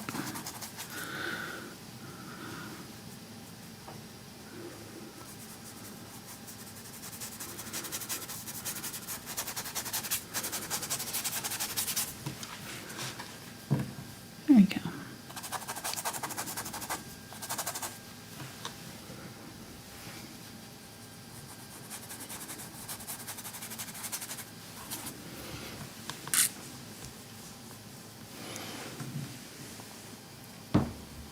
And I'm going to go back in here and just do a little bit that's kind of more, just slightly solid, so that a little bit more obvious.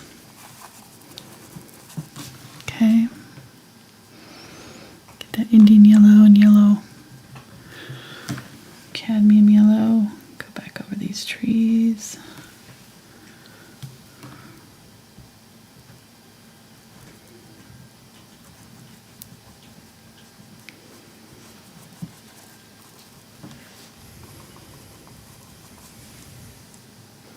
The intermediate color, bring it up here.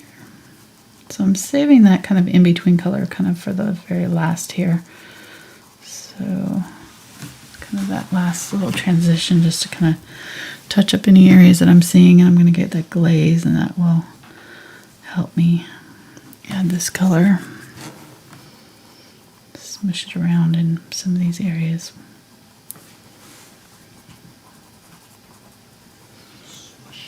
Smushy smush. Okay, and there's not much of it over here. I do need to kind of cover up a little bit of the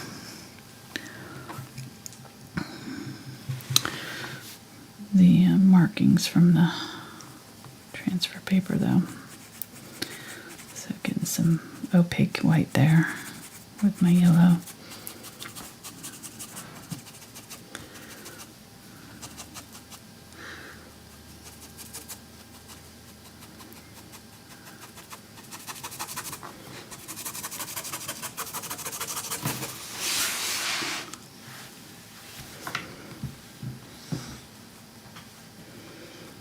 Just using some white here to create little lines, reflection in my water.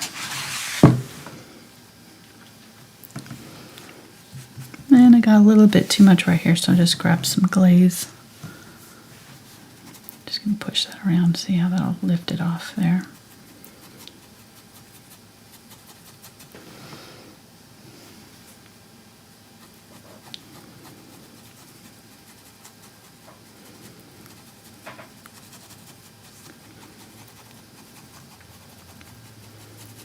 Got a little bit of yellow here, adding that yellow.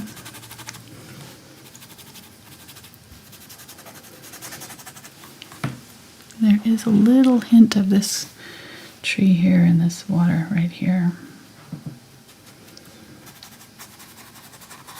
And then there's all of this. I'm going to get some white and add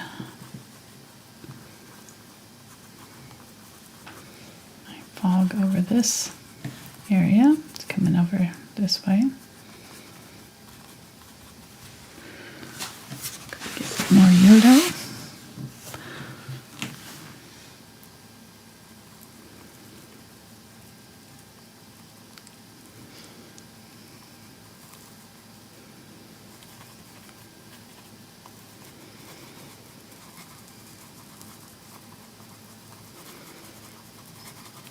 Remember the horizon line right there kind of dips in.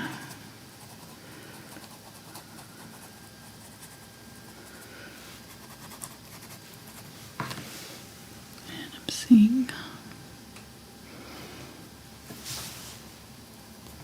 this orangey color.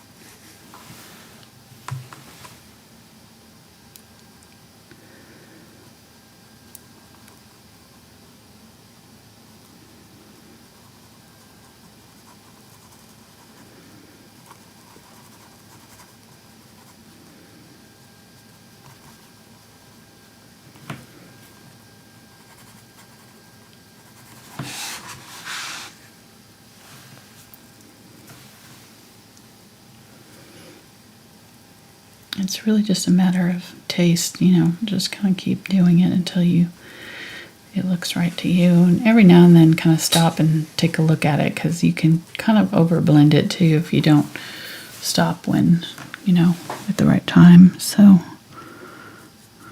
going to get a little bit of the burnt sienna and burnt umber for this side here. Darken up this area over here.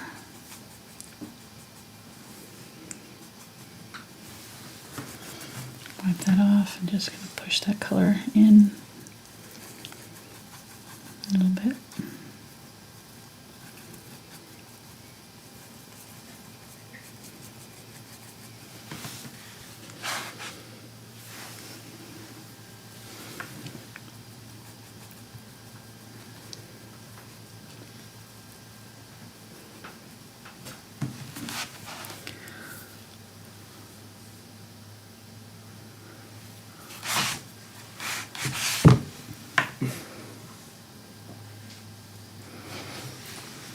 I'm going to put a little bit more of this tree back in because I kind of covered some of it up. So I would like to know if you're using a mixing white for the background. I ran out, so now I'm not, but yes, I was. Oh, it's not mixing white, it's zinc white. Mixing white's got titanium white and zinc both. So I was using zinc. But I was also grabbing the titanium white some too, so it was kind of a mixing white, really, in essence.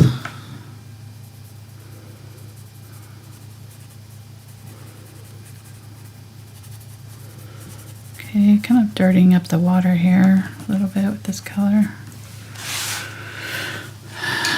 All right, I'm going to start filling him in and we'll be done. I'm going to get my 1/4 inch angle here. I'm going to dip these brushes into the water so that they are wet.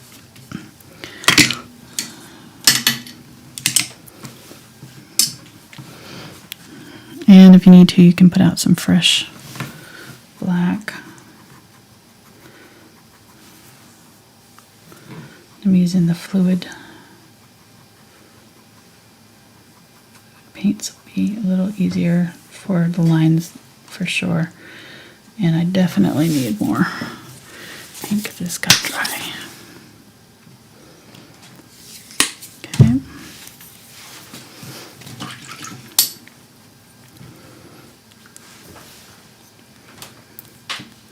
And I thought it'd be cute too if you wanted to. You could add a little boy standing here next to him. You know, for Father's Day, or girl, either one. I like to fish too.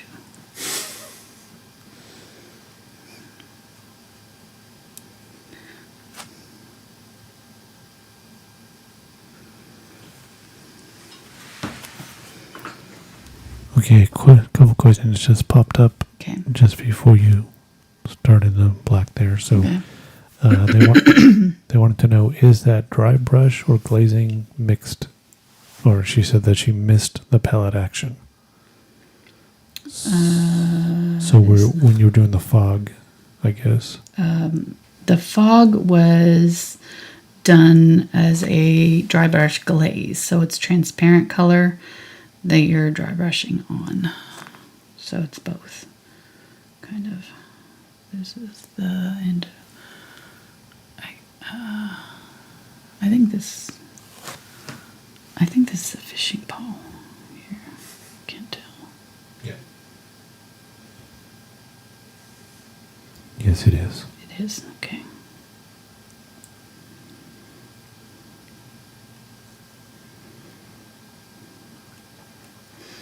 And I think these over here, he's got these like little ties hanging off of his jacket. So is there some purpose for those?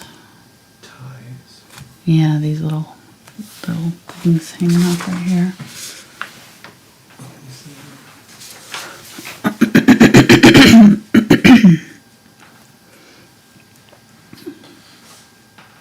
Nothing really fishing related, no. Okay, it's just like a cargo jacket kind of thing. Yeah, it might be. Yeah, something like that. Pockets and ties to tighten it up. Mm-hmm.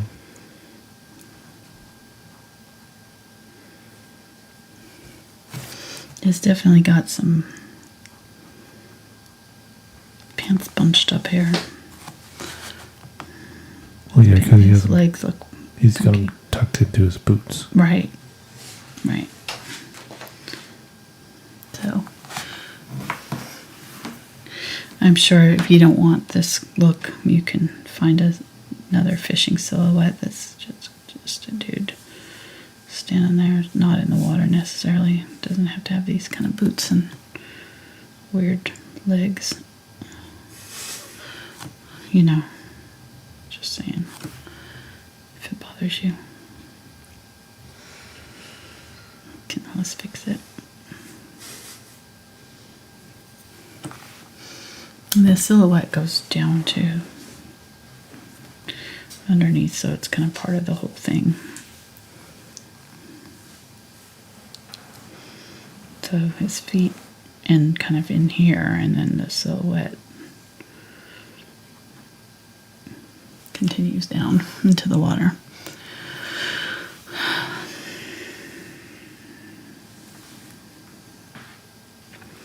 And there is a kind of a halo color around his body, so if we want to, we can go back and outline this with a little bit of our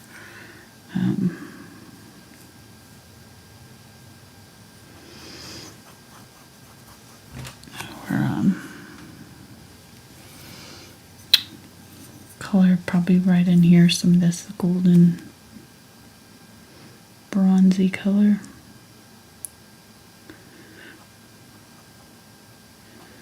Because he's not solid black. A little bit of that light peeking through around him. And really, I'm looking at this. This needs to be filled in a little bit more. I'm going to put some of this black over here.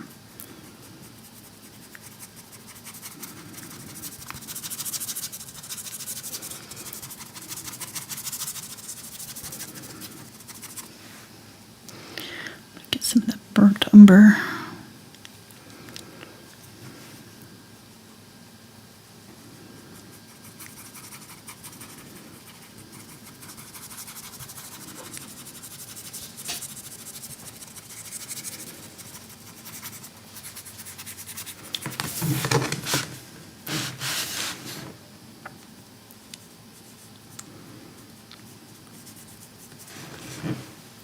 Dark, but it's not as dark in the water. It's just a little bit lighter.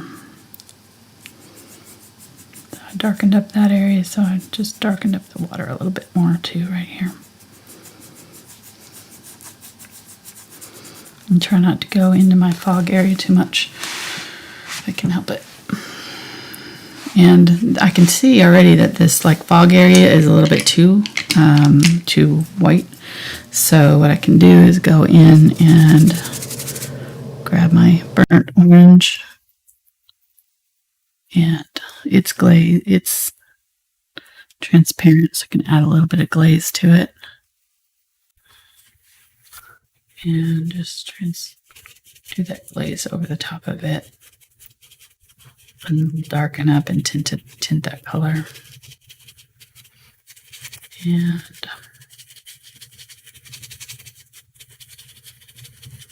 if you use transparent color over this dark area, it shouldn't show up around it. It shouldn't leave it like a border or anything. It should just lighten it up. But I'm just going to kind of brush out the edges just in case. So if some of it does show up over that black dark, it's blended in. But if that happens, you can always go back in and glaze over it with the black too. So you can go both ways. It works. I'm going to get a little bit of the lighter color. I didn't end up using any of the unbleached titanium at all.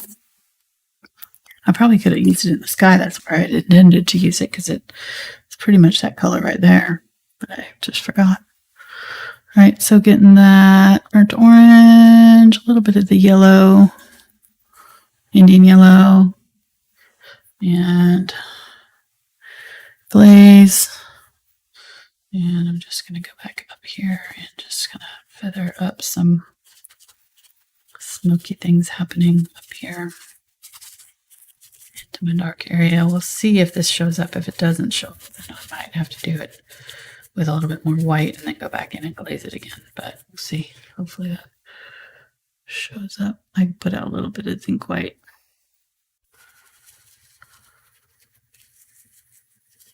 There we go.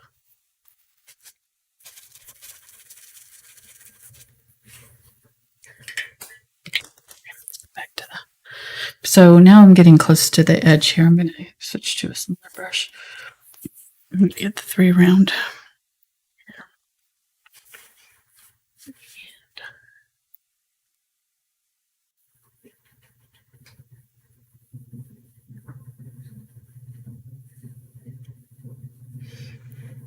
Using a round brush, you just have to make sure that you're pressing those edges out flat so that you don't get little rounded areas of paint, because it doesn't go on smoothly.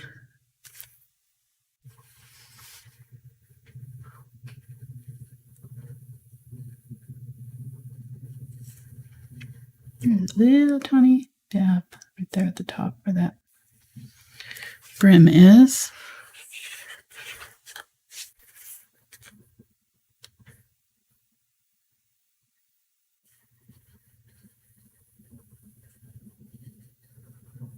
This brush is not doing well for me. It's got a weird tip on it.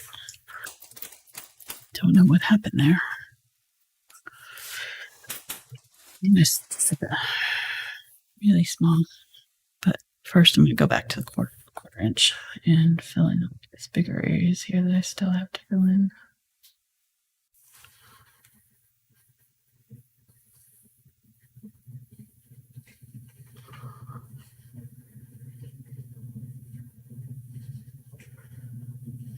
Without any rough spots there.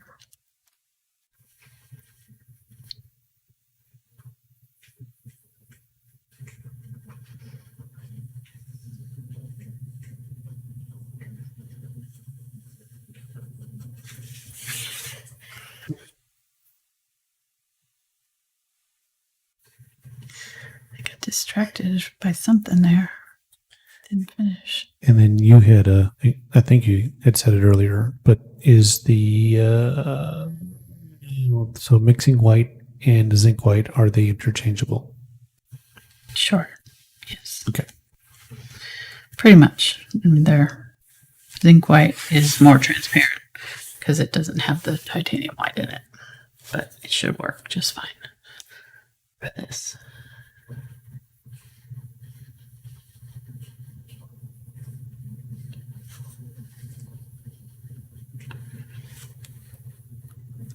I think I just messed up his shirt there. Let me see if I can get that off. Trying to smooth that out. Went way outside the line.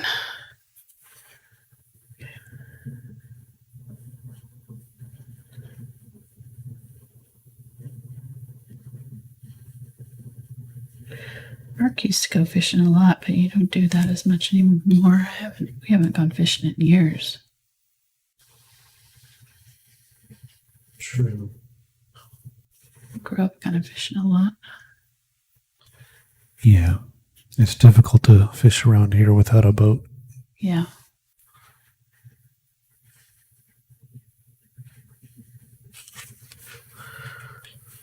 Okay, and then get my fine brush here, and they've got some glasses. You could leave this part out, obviously, if you don't have glasses.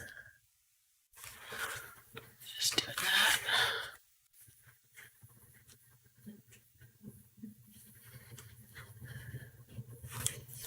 Okay, and then to do this long line, I think you can probably use a ruler. It's slightly curved though, so just kind of know that going in, it's not going to be exactly straight, but you could take your liner brush and just go along it with that ruler, and it'll help guide it.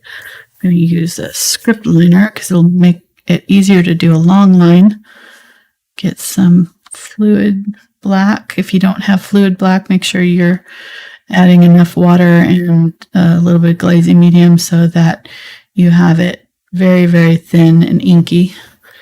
You can't get a straight good line with a thick paint. It won't happen.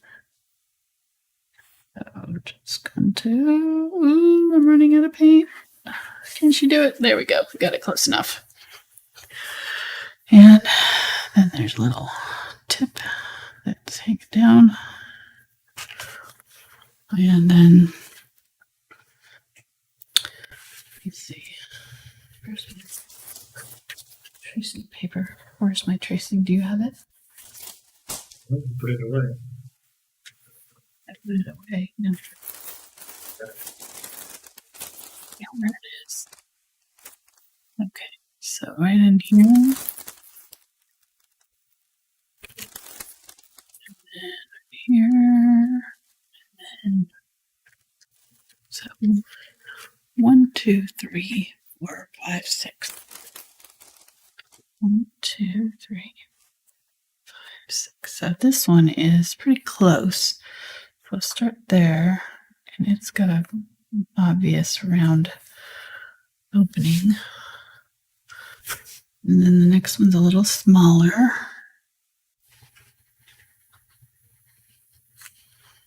And then the next one, these two are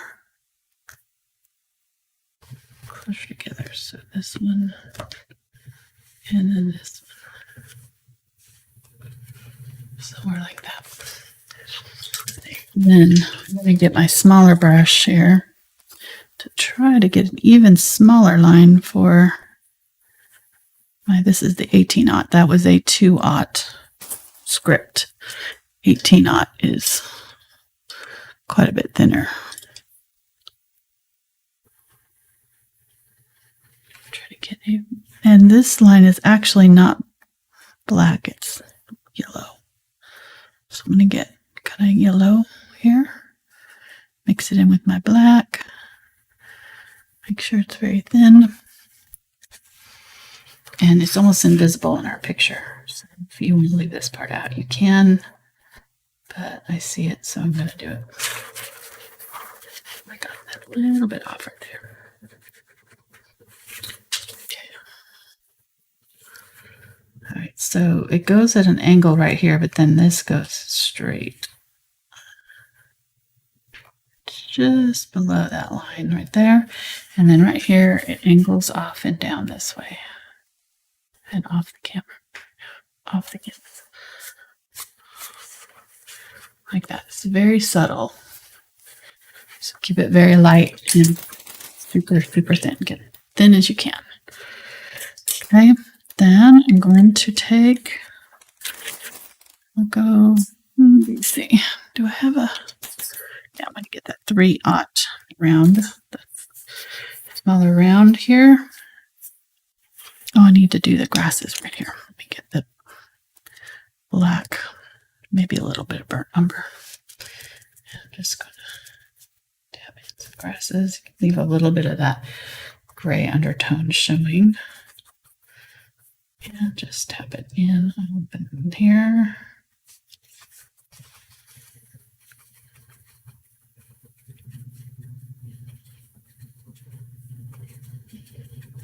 Okay. Right there, and then I'm going to get the small brush here and some thin grasses. You could use your liner brush too if you wanted to.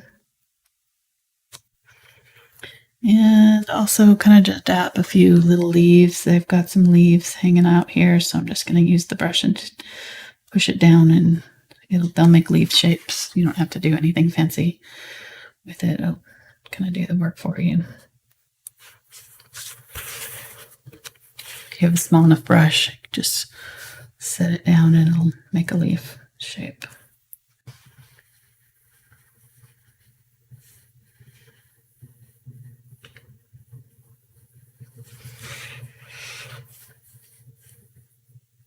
I'm going to put some reeds out by his feet here. Raced in the water. Come on.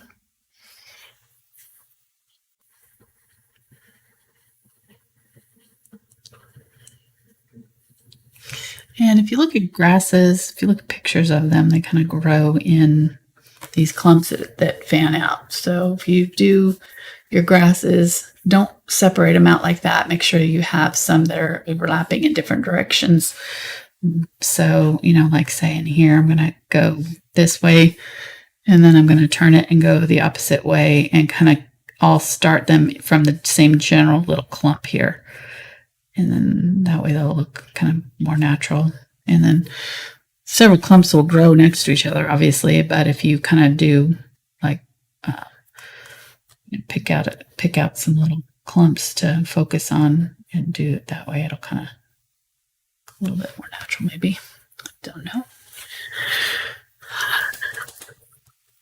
Getting some of the yellow, Indian yellow, and burnt orange here. I'm just going to go on top of this black right here from that edge. I need a little bit of white. It's not showing up, so I just need a little tiny bit of white just to make it more opaque. So those are transparent colors you're trying to put on top of black. It's not going to happen. It's not going to cover. So I'm just going to...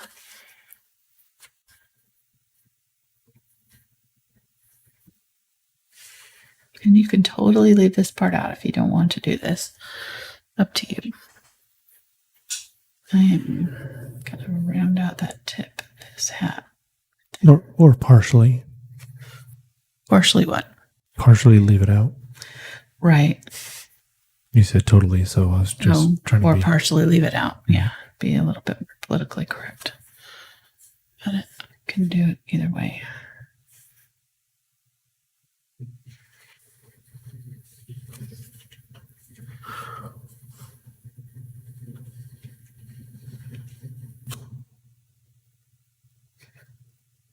Just adds a little extra layer of detail.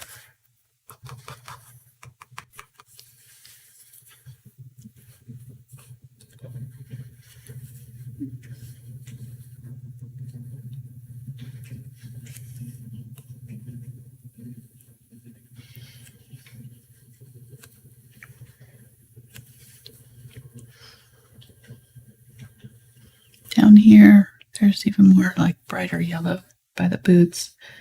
You're picking up the reflections on the water, and the reflections in the water have some of the yellow too. So pull it across a little bit right there, and then the side of the boots.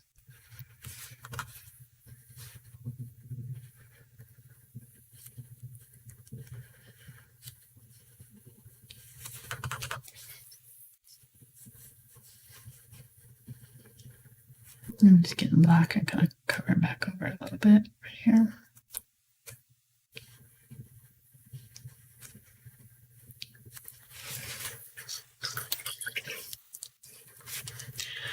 Right, I think we're about done. There's some little ties here. Oh, I didn't do the tie on here. There's little ties off of his boots. Come on. Go to the water here.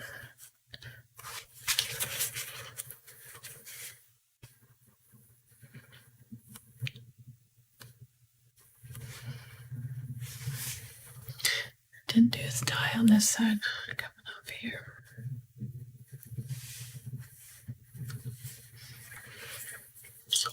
I think those are the little pieces of fabric they put on the end of zippers so it's easy to pull open and close. Right, yeah. Right, and he's probably wearing gloves, so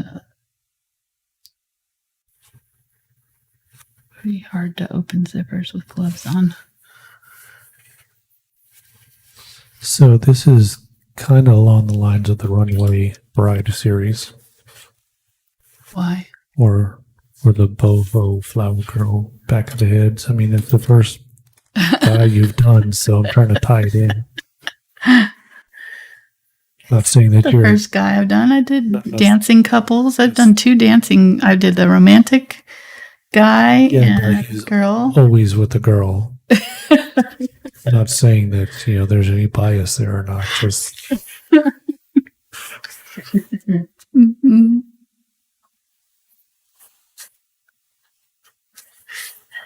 Yes. Right.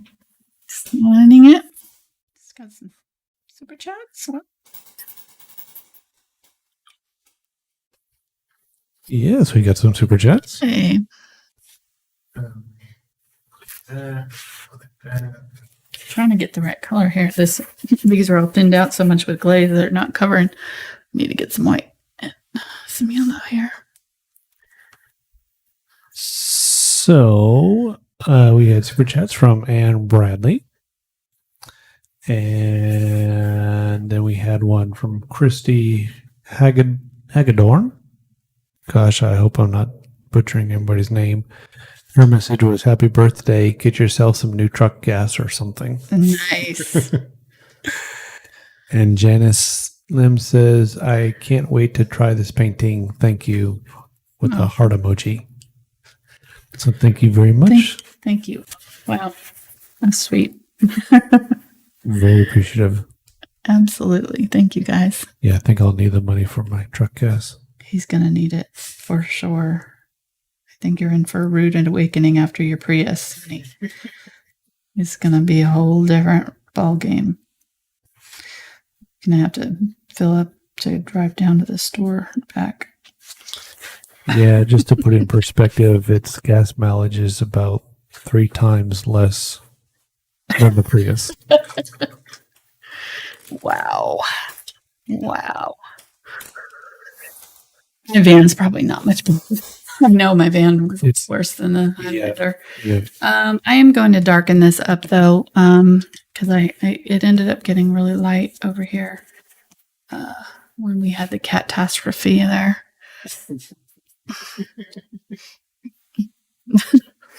Need to save that. That was pretty clever.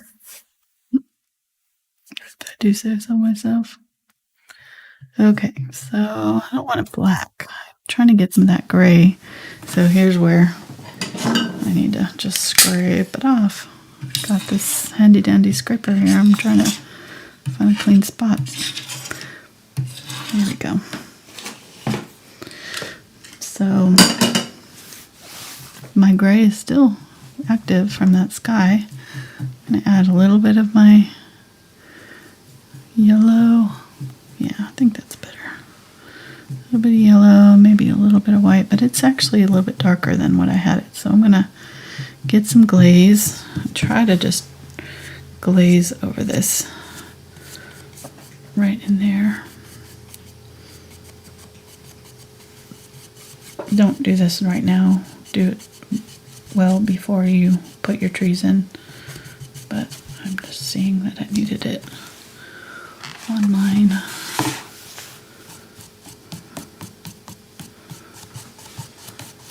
So to remind everybody that the Traceable is available on patreon.com/AngelaFineArt.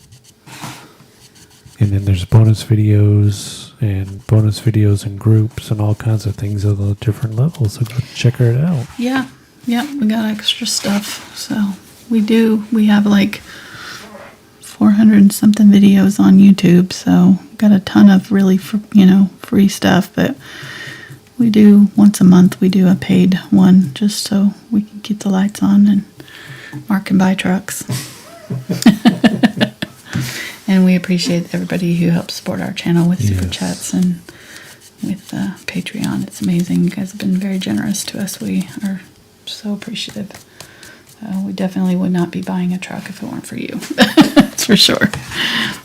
That's for sure. True dat. True dat. You've been very good to us. Very and generous. Mark is very, very happy. He's been wanting a truck for years, so we finally felt like we could splurge on one for him. Plus, we've been doing a lot more gardening and stuff. Okay, I'm kind of just ruining this guy completely. Wow. As I'm talking here, I'm just going to take my paper towel here and try to wipe some of that back. All right. It's not blending in, so.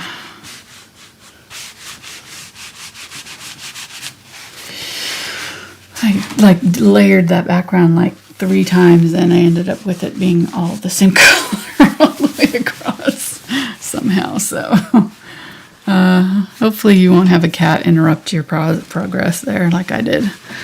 I probably shouldn't have worried about the trees so much as just did the sky all the way across and then put my trees in later. I think that slowed me down.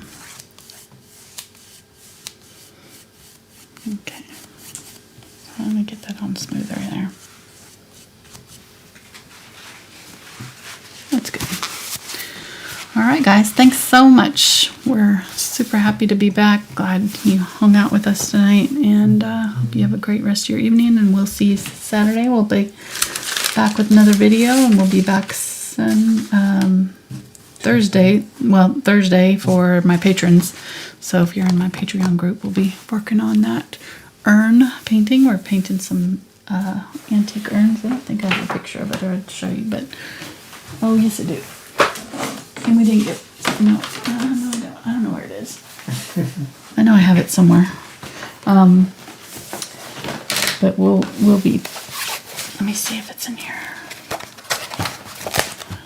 Yes it is. No, it's not. Okay, I don't know where it is. I'll have to find it though because I'm gonna need it for tomorrow or for Thursday. So, but you can check it out on my.